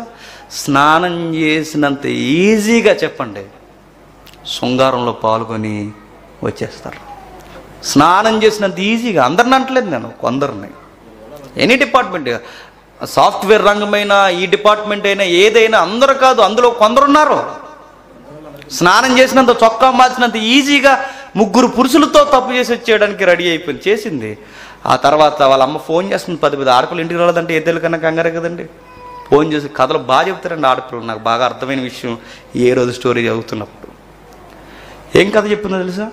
అమ్మా నేను జంక్షన్లో ఆటో ఎక్కాను, ఆటో కూడా నన్ను ఏం చేశాడంటే నాకు అడ్రస్ లేని ఏరియాకి తీసుకెళ్ళిపోయి అంత నిర్మానుష్యంగా ఉంది, ఏం జరుగుతుందో నాకు తెలియట్లేదు, అమ్మ అమ్మ అమ్మ అని ఫోన్ అడిగింది. అంతే. ఇలా అమ్మ కంగారు అయిపోయి పోలీస్ స్టేషన్ కంప్లైంట్ ఇచ్చేసింది. ఇదిగో ఆటో వాళ్ళు పలానా వాళ్ళు ఎత్తుకెళ్ళిపోయారట. మా అమ్మాయిని అనగానే ఆటో యూనియన్ అందరినీ వాకప్ చేయడం మొదలుపెట్టింది పోలీస్ డిపార్ట్మెంట్ అంతా. ఏమైందనగానే అమ్మాయి కొంచెం తాగుతూ, గంజా తాగిందిగా, కొంచెం అలా మొత్తులో ఊగుతూ ఆ రోజు నైట్ రౌండ్ తిరుగుతున్న వారికి రోడ్డు పక్కన కనబడితే ఆ అమ్మాయిని అడిగారట, ఏమైందంటే నన్ను ఆటో వాళ్ళు అత్యాచారం ఎంత ఈజీగా చెప్పేసిందంటే. నిజానికి వెళ్ళింది ఎక్కడికి? నైట్ పార్టీకి. నేరం ఎవరమే పెట్టేసింది? ఆటో వాళ్ళకి. ఆ ఆటో వాళ్ళని అన్యాయంగా తీసుకెళ్ళిపోయి నిద్ర నిప్పులు లేకుండా చేసేసారు వాళ్ళని. నేను మరలా చెప్తున్నాను, ఈ సొసైటీలో ఆడపిల్ల నమ్మినంత మాట మగపిల్లల మాట నమ్మరు. చట్టాలు కూడా వాళ్ళ మాట నమ్మితే. ఆ రోజు ఏమైందంటే ఆ అమ్మాయి ఏదో చెప్పింది, తీసుకెళ్ళి రఫ్ ఆడేశారు. ఆ తర్వాత నిమ్మకి నీరు ఎత్తినట్టు మెల్లగా చెప్పింది. ఆ మాట అన్న ఎందుకు చెప్పింది చెప్పిన? సాక్ష్యాలతో సీసీ కెమెరాలో దొరికింది. నువ్వు ఎవరు బండి ఎక్కువగా, నువ్వేంటి ఈ మాట ఎలా చెప్పి, ఆ బండి ఎవరిదని ఎంక్వైరీ చేస్తే లవర్దే. మరి నువ్వే కదా ఇష్టపడి వెళ్ళావంటే ఆ ఇద్దరు ఎవరంటే మా ఫ్రెండ్స్ అందే. మరి ఎందుకు ఇలా చెప్పంటే మా అమ్మ నన్ను కంగారు పెట్టేస్తుంది, ఏం చెప్పాలి తెలక ఆటో వాళ్ళు నన్ను అత్యాచారం చేసేసారని చెప్పి ఎంత ఈజీగా చెప్పేసిందో చూడండి. ఎంత ఈజీగా. ఆటో జాగ్రత్త, మన ఆటో యూనియన్ చాలామంది ఉన్నారు. ఎవరిని పడతారు నైట్ టైము ఆటోలు ఎక్కించుకోవడం మంచిదా? లిఫ్ట్లు కూడా ఇవ్వకండి దయచేసి. ఏ టైంకి ఏ మైండ్ ఎలా మారుతుందో తెలియదు. వాళ్ళు తప్పించుకోవడానికి ఎదుటివారిని ఏదైనా చేసేస్తారు. ఆ రోజు ఎందుకు అలా చెప్పావంటే, ఇప్పుడు అమ్మాయి ఆ కేసులో ఉన్న అమ్మాయిని ఎందుకు అలా చెప్పావు అని అడిగితే అమ్మాయి ఏం చెప్తే చెప్పనా? అలా చెప్పకపోతే మా అమ్మ ఏదోటి అంటదని చెప్పి అని అంటది అంతే. ఈ అమ్మాయి దగ్గరికి వెళ్ళి ఈ అమ్మ చంద్రముఖి నువ్వు ఎలా ఎందుకు చెప్పావు అని అడిగితే అమ్మాయి ఏమంటే చెప్పనా? ఏమన్నా తెలదు, మా అమ్మాయిలు చెప్పమంది చెప్పేయని అంటది. నేను మరలా అడుగుతున్నా, ఆ రోజు సామెతల్లో ఉన్నట్టు ఈరోజు ఏ రోజు మనకు కనబడుతున్నట్టు ఈ అక్రమ సంబంధానికి ప్రేమ అని పేరు పెట్టుకుంటే అది ప్రేమ కాదు, అది చట్టవిరుద్ధమైన, దైవికమైన చట్టవిరుద్ధమైన చర్య. అంటే ఆ రోజు బాగా వినండి, ఏ రోజు తలకాయ, ఏ రోజు వచ్చి యోహాను తలకాయని అధికారికంగా ప్రకటించేశాడట. పన్నులో పెట్టి తీసుకొచ్చేసారండి. చదువుదాం వచ్చిన ఒకసారి 24 వచ్చిన త్వరగా ముగించేసుకుందాం. 24 వచ్చిన 24 వచ్చిన 6వ అధ్యాయం, మార్కు సువార్త 6వ అధ్యాయం 24 వచ్చిన.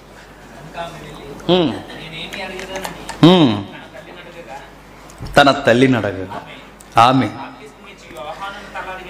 బాప్తిస్మిచ్చి యోహాను తల అడగమనింది. వెంటనే త్వరగా రాజునకు వచ్చి బాప్తిస్మిచ్చి యోహాను తల పల్లెములో పెట్టి ఇప్పుడే నాకు అప్పగింపగోరుచున్నానని చెప్పిన. ఎంత అన్యాయం చూడండి. నేను మరలా అంటున్నాను, ఒక పదం చాలా కాలం క్రితం అన్నాను, మరలానే అంటున్నా.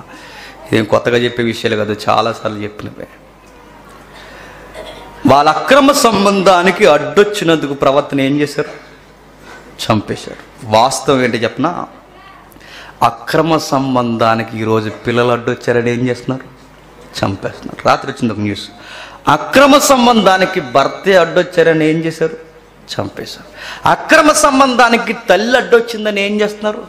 తల్లిని చంపేస్తున్నారు. అక్రమ సంబంధానికి చెల్లి అడ్డొచ్చిందని ఏం చేస్తున్నారు? చంపేస్తున్నారు. అక్రమ సంబంధానికి ప్రవక్త అడ్డొచ్చినా చంపేస్తారు. ఆ రోజు అడిగినందుకు చంపేశారు. నా అంటున్నాను, బైబిల్లో యేసుక్రీస్తు వారికి ఈయనకి ఇచ్చిన కితాబ్ ఏంటో తెలుసా? యోహానికి. ఈయన మహాప్రవక్త అన్నాడు. ఎవరిని? యోహాన్ని.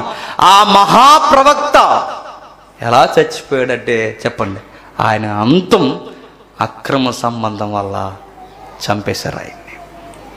అక్రమ సంబంధాన్ని తప్పు అని అన్నాడు కనుక చంపేశారు ఆయన్ని.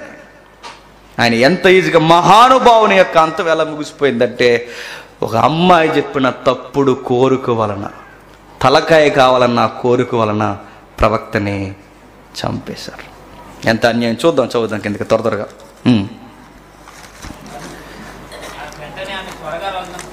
వెంటనే త్వరగా రాజునద్దకు వచ్చి బాప్తిస్మిచ్చి యోహాను తల పల్లెములో పెట్టి ఇప్పుడే అప్పగింపగోరుచున్నానని చెప్పును. ఇప్పుడే, ఇమీడియట్లీ. ఎందుకంటే మీ మైండ్ మారిపోవచ్చు, మీ ప్రకటన మారిపోవచ్చు. ఇప్పుడే, ఇక్కడ యాక్షన్లో వెంటనే ఎక్స్క్లూజివ్గా ఆయన తలకాయ నాకు కావాలి. రాజు బహు దుఃఖపడిన గాని తాను పెట్టుకున్న వట్టి నిమిత్తము, తనతో కూర్చున్న ఉన్న వారి నిమిత్తము ఆమెకి ఈయనొల్లననకపోయెను. వెంటనే రాజు అతని తల తెమ్మని ఆజ్ఞాపించిన. ఒక బంట్రోత్తు పంపిన వాడు వెళ్ళి సెరసాలు అతని తల కొట్టి పల్లెములు అతని తల పెట్టి తెచ్చి ఆ చిన్నదాని చేతికి ఇచ్చిన. ఆ చిన్నది తన తల్లికి ఇచ్చిన. ఏం చేసుకుంటారు ఇప్పుడు? ఆ మనిషిని చంపేసి ఏం సాధించారు? ఏమీ సాధించలేదు. నిజాయితీగా మాట్లాడుతున్న గొంతును నరికేశారు. ఆ మనిషిని అంతం చేసి ఏం సాధించారు? మీ పాపాలు కప్పుపుచ్చుకోవడానికి ప్రవక్త జీవితాన్ని నాశనం చేసేశారా అని బైబిల్ ద్వారా అడుగుతున్నాను. చూడండి, ఈరోజు నేను మరలా అంటున్నా, అక్రమ సంబంధాల విషయంలో ప్రవక్తలైన, నీతిమంతులైన, భర్తలైన, పిల్లలైనా ఎవరు అడ్డొచ్చినా, సొంత మామగారు అడ్డొచ్చినా అతను కూడా ప్లాన్ చేస్తారు. ఏం చేస్తారంటే చంపేస్తారు. పిల్లలను కూడా సాక్ష్యాలు లేకుండా చంపేస్తారు. ఖచ్చితంగా చంపేస్తారు. ఎందుకు ఇవన్నీ చేస్తారంటే కారణం ఒకే ఒక్కటి, వారి తప్పు బయటకు కనబడకుండా ఉండాలి అంటే మాట్లాడే గొంతుల్ని నొక్కేస్తారు. ఆ రోజు చంపేశారు. విచిత్రం ఏంటంటే వీళ్ళు అనుకుంటున్నారండి, మాది ఆదర్శవంతమైన ప్రేమ వివాహం. అది ఆదర్శవంతమైన ప్రేమ వివాహం, అది పాడు వివాహం. అది పాటలో ఒక పదం ఉంది, ప్రేమ పిపాచి. ఏంటది? ప్రేమ పిపాసి అంటే ఏంటి? ప్రేమ పక్షట. మీరు ప్రేమ పిపాసులు కాదు, చెప్పండి. ప్రేమకు దాపురించిన పిశాసులు మీరు అందరూ కాదండి. ఇవన్నీ ఈరోజు ప్రేమ పిపాసులు ఉన్నాయా? ఈ 14వ తారీఖున అడుగుతున్నా, ప్రేమ పిపాసులు ఉన్నారా? పిశాసులు ఉన్నారు ఈరోజు అందరూ. ఆ పదాన్ని అడ్డు పెట్టుకుని పిశాసి పనులు చేస్తున్నారు ఈరోజు అందరూ. నేను అడుగుతున్నా, అక్రమ సంబంధాలని మరలా అడుగుతున్నా, పెళ్ళికి ముందు, పెళ్లి తర్వాత అయినా ఎప్పుడైనా విలువలు కోల్పోయి బైబిల్కి విరుద్ధమైన, దేవునికి విరుద్ధమైన పనులు చేసేది ప్రేమని అనిపించుకోదు. నేను చాలా కాలం క్రితం, 1 year క్రితం చెప్పా. ఎంతమందికి ఆ విషయం గుర్తుందో నాకు తెలియదు. వివాహానికి ముందు, వివాహం తర్వాత ఎక్కడి నుంచి లవ్ స్టార్ట్ అవ్వాలి అన్నదే నిజమైన ప్రేమ. యువకులకి మరలా చెప్తున్నా, మీ వివాహంతోనే మీ ప్రేమ స్టార్ట్ అవ్వాలి. మీ వివాహంతోనే మీ ప్రేమ స్టార్ట్ అవ్వాలి. అంతకుముందు ఉండడానికి లేదు. ఇక ముగించే ముందు, ఏ రోజే గద్దింపబడ్డాడంటే, యువకులు అయినా, విశ్వాసులమైనా, దేవుని పిల్లలుగా పిలువబడుతున్న మనల్ని కూడా దేవుడు వక్ర మార్గం పడితే గద్దించకుండా ఉండడు. ఖచ్చితంగా గద్దిస్తాడు ఆయన. జరిగినవేవో జరుగుతున్నాయి సొసైటీలో. ఇప్పుడు ఫ్యాషన్ అయిపోయిందండి ఒకరిని వదిలేసి ఇంకొకరిని చేసుకోవడం. ఆల్రెడీ పెళ్ళి అయ్యి అతగాడిని వదిలేసి పెళ్లి చేసుకుని, ఆమె గారిని వదిలేసి వెళ్ళి ఇంకొకరిని పెళ్లి చేసుకోవడం, ఘనంగా చేసుకోవడం ఈరోజు ఫ్యాషన్ అయిపోయింది. అది క్రైస్తవ్యానికి, దేవుని పిల్లలకి చేయడానికి వీల్లేదు. ఒకవేళ ఏమైనా జరిగిందా, సరే, నీ లైఫ్లో ఏదో జరిగిందా, దేవుడు నువ్వు చూసుకొని పోయి.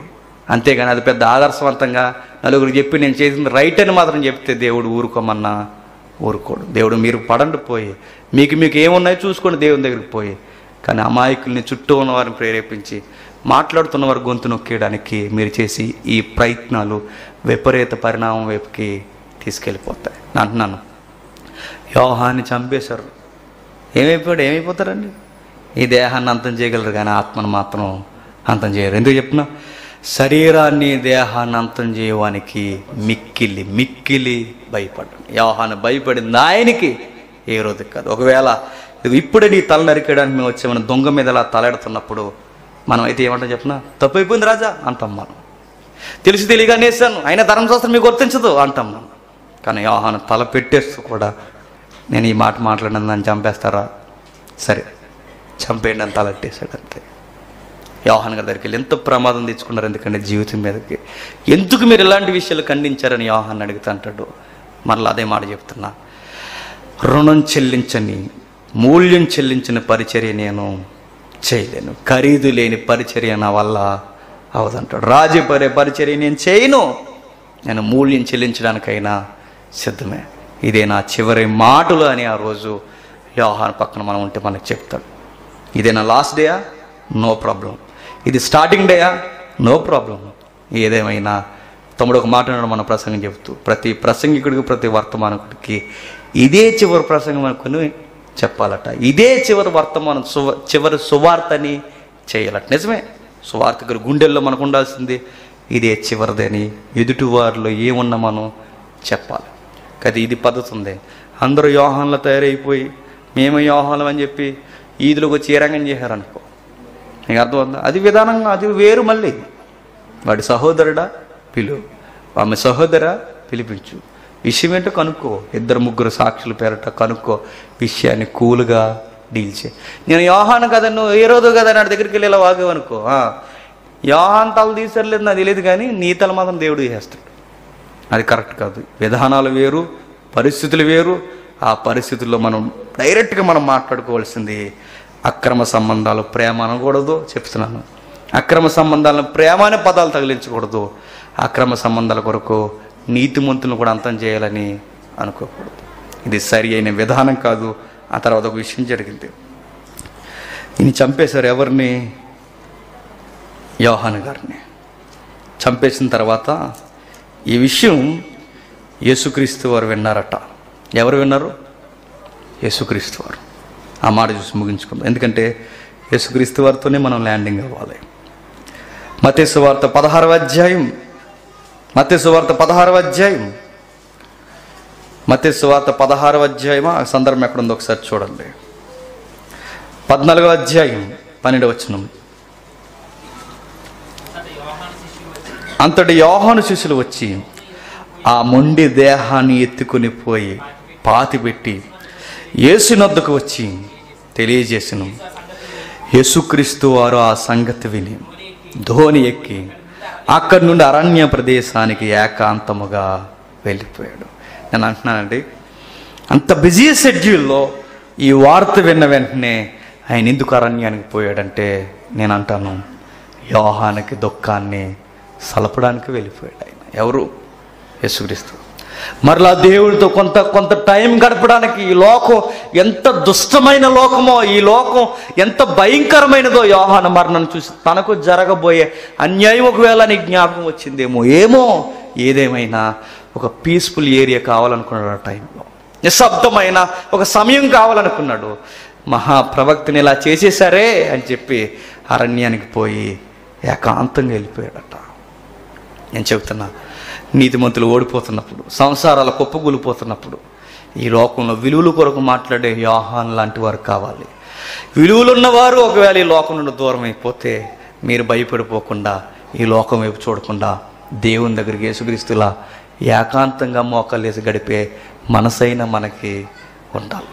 ఈ రెండు మనం చేయగలిగితే, నేను చెప్తున్నాను, మనం రాజీ పడిన పరిచర్య ఈ భూమి మీద బతుకున్నంతకాలం చేసి వెళ్ళిపోవచ్చు. ఈ లోకం మనకు వ్యతిరేకం అవ్వచ్చు, మనవారు మనకు వ్యతిరేకం అవ్వచ్చు.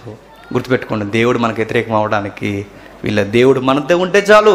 మనకు ఎంతమంది వ్యతిరేకం అయిపోయినా మహా అయితే చంపేస్తారు.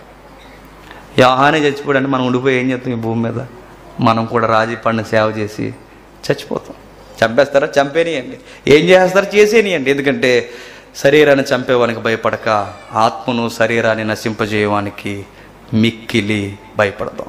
ఈ స్పెషల్ డే ఎప్పుడూ మీ లైఫ్లో రావడానికి వీల్లేదు. ఇది లోకానికి స్పెషల్ అవ్వచ్చు, మనకి కాదు. నిజమైన ప్రేమికులకి ప్రతిరోజు చచ్చేంత వరకు వాళ్ళ భార్య భర్తలు అయితే వాళ్ళకి ప్రేమికుల రోజే. ప్రతిరోజు ఏ రోజు అండి? వాళ్ళకి ప్రేమికుల రోజే. నీకు ప్రత్యేక మళ్ళీ ఈ రోజు రావాల్సిన అవసరం లేదు. నువ్వు ఆ రోజు ఆయన పెళ్లి చేసుకున్నావు, ఆమెను పెళ్లి చేసుకున్నావు, మీ చచ్చే వరకు మీ ఇద్దరికి ప్రేమికుల రోజు. నీకు ఈ రోజు వచ్చాకే నీకు ముచ్చట్లు వచ్చాయంటే నీకు ఇంకా ఆ ముచ్చట్లు తగ్గలేదని అర్థం. మీకు అర్థమైందా? అయ్యొద్దు. ఒకవేళ మీరు ఇదే స్పెషల్ డే చేసుకుంటే ఒకరోజు మీ ఆయన అడుగుతాడు, ఎన్ని రోజుల నుంచి అలవాటే నీకు ఇవన్నీ అని అడుగుతాడు. ఎవరిని అడగరండి? నేనైతే అడుగుతాను ఖచ్చితంగా. నీకు ఈ అలవాటు, ఇది స్పెషల్ డే నీకు ఎలా అలవాటు అని అడగం. మీరు అడగకపోతే మీరు మా యోహాను కన్నా గొప్పలు. మీరు ఖచ్చితంగా అడగాలి, ఎలా వచ్చినాయి అలవాట్లు మీకు. ఈ అలవాట్లు క్రైస్తవులుగా ఉండడానికి వీల్లేదు. ఇంక వేస్ట్ మ్యాటర్ ఇదంతా. ఈ పనికి మళ్ళీ ఈ చెత్త ప్రేమికులు ఇదంతా మనకు వద్దు. బలమైన విషయాలు అన్నారు. కాపురాలు జాగ్రత్త, మీ మాటలు జాగ్రత్త, మీ సంబంధాలు జాగ్రత్త. పొరుగువాని భార్య అయినా పొరుగువాని భర్త అయినా జాగ్రత్త. మిమ్మల్ని వ్యతిరేకించేవారు మీకు నచ్చకపోవచ్చు, కానీ మీరే దేవునికి నచ్చకపోతే చంపేస్తాడు. జాగ్రత్త. ప్రార్థన చేసుకుందాం. పరలోకమందుడు మా తండ్రి, ఎందరు ఈ సంగతులు జీర్ణించుకున్నారో నాకు తెలియదు. రోజు రోజుకి దాపరిస్తున్న తండ్రి విపరీతమైన పరిణామాలు, వాటికి ప్రేమ అనే పదాలు తగిలించుకోవడం తండ్రి, భార్యతత్వం, బహుమంది పురుషుల్ని కలిగి ఉండడం తండ్రి, అది ప్రేమ అనిపించుకోదు దేవా. నిజమైన ప్రేమ తండ్రి మీరు మాకు ఇచ్చినదే. మీరు మమ్మల్ని ప్రేమించి మా జీవితంలో తండ్రి మాకు ఒక భాగస్వామిని తండ్రి, మాకు పిల్లల్ని, మాకు కుటుంబాన్ని మీరు ఇచ్చారు తండ్రి. మీ ప్రేమను వారి ద్వారా పంచుతున్నారు. స్వచ్ఛమైన ప్రేమ కుటుంబంలో దొరుకుతుంది. స్వచ్ఛమైన ప్రేమ తండ్రి మీ దగ్గర దొరికింది తండ్రి. ఇంతకు మించి ప్రతీదీ స్వార్థపూరితమైనది, ప్రతీదీ తండ్రి వారికి సంబంధించిన ఇష్టాలకు సంబంధించిన తండ్రి, అవన్నీ వట్టివన్నీ ఈరోజు మాకు తెలియజేసిన విధానం బట్టి తండ్రి మీకు స్తుతులు స్తోత్రము. ఎందరూ ఈ మాటల చేత పొడవబడ్డారు నాకు తెలియదు దేవా, వారికి మారు మనసు దయచేయండి. ఒకవేళ మా మీద పగ పెంచుకున్నారా తండ్రి, ఆ పగను భరించుకునే శక్తిని మాకు అనుగ్రహించండి.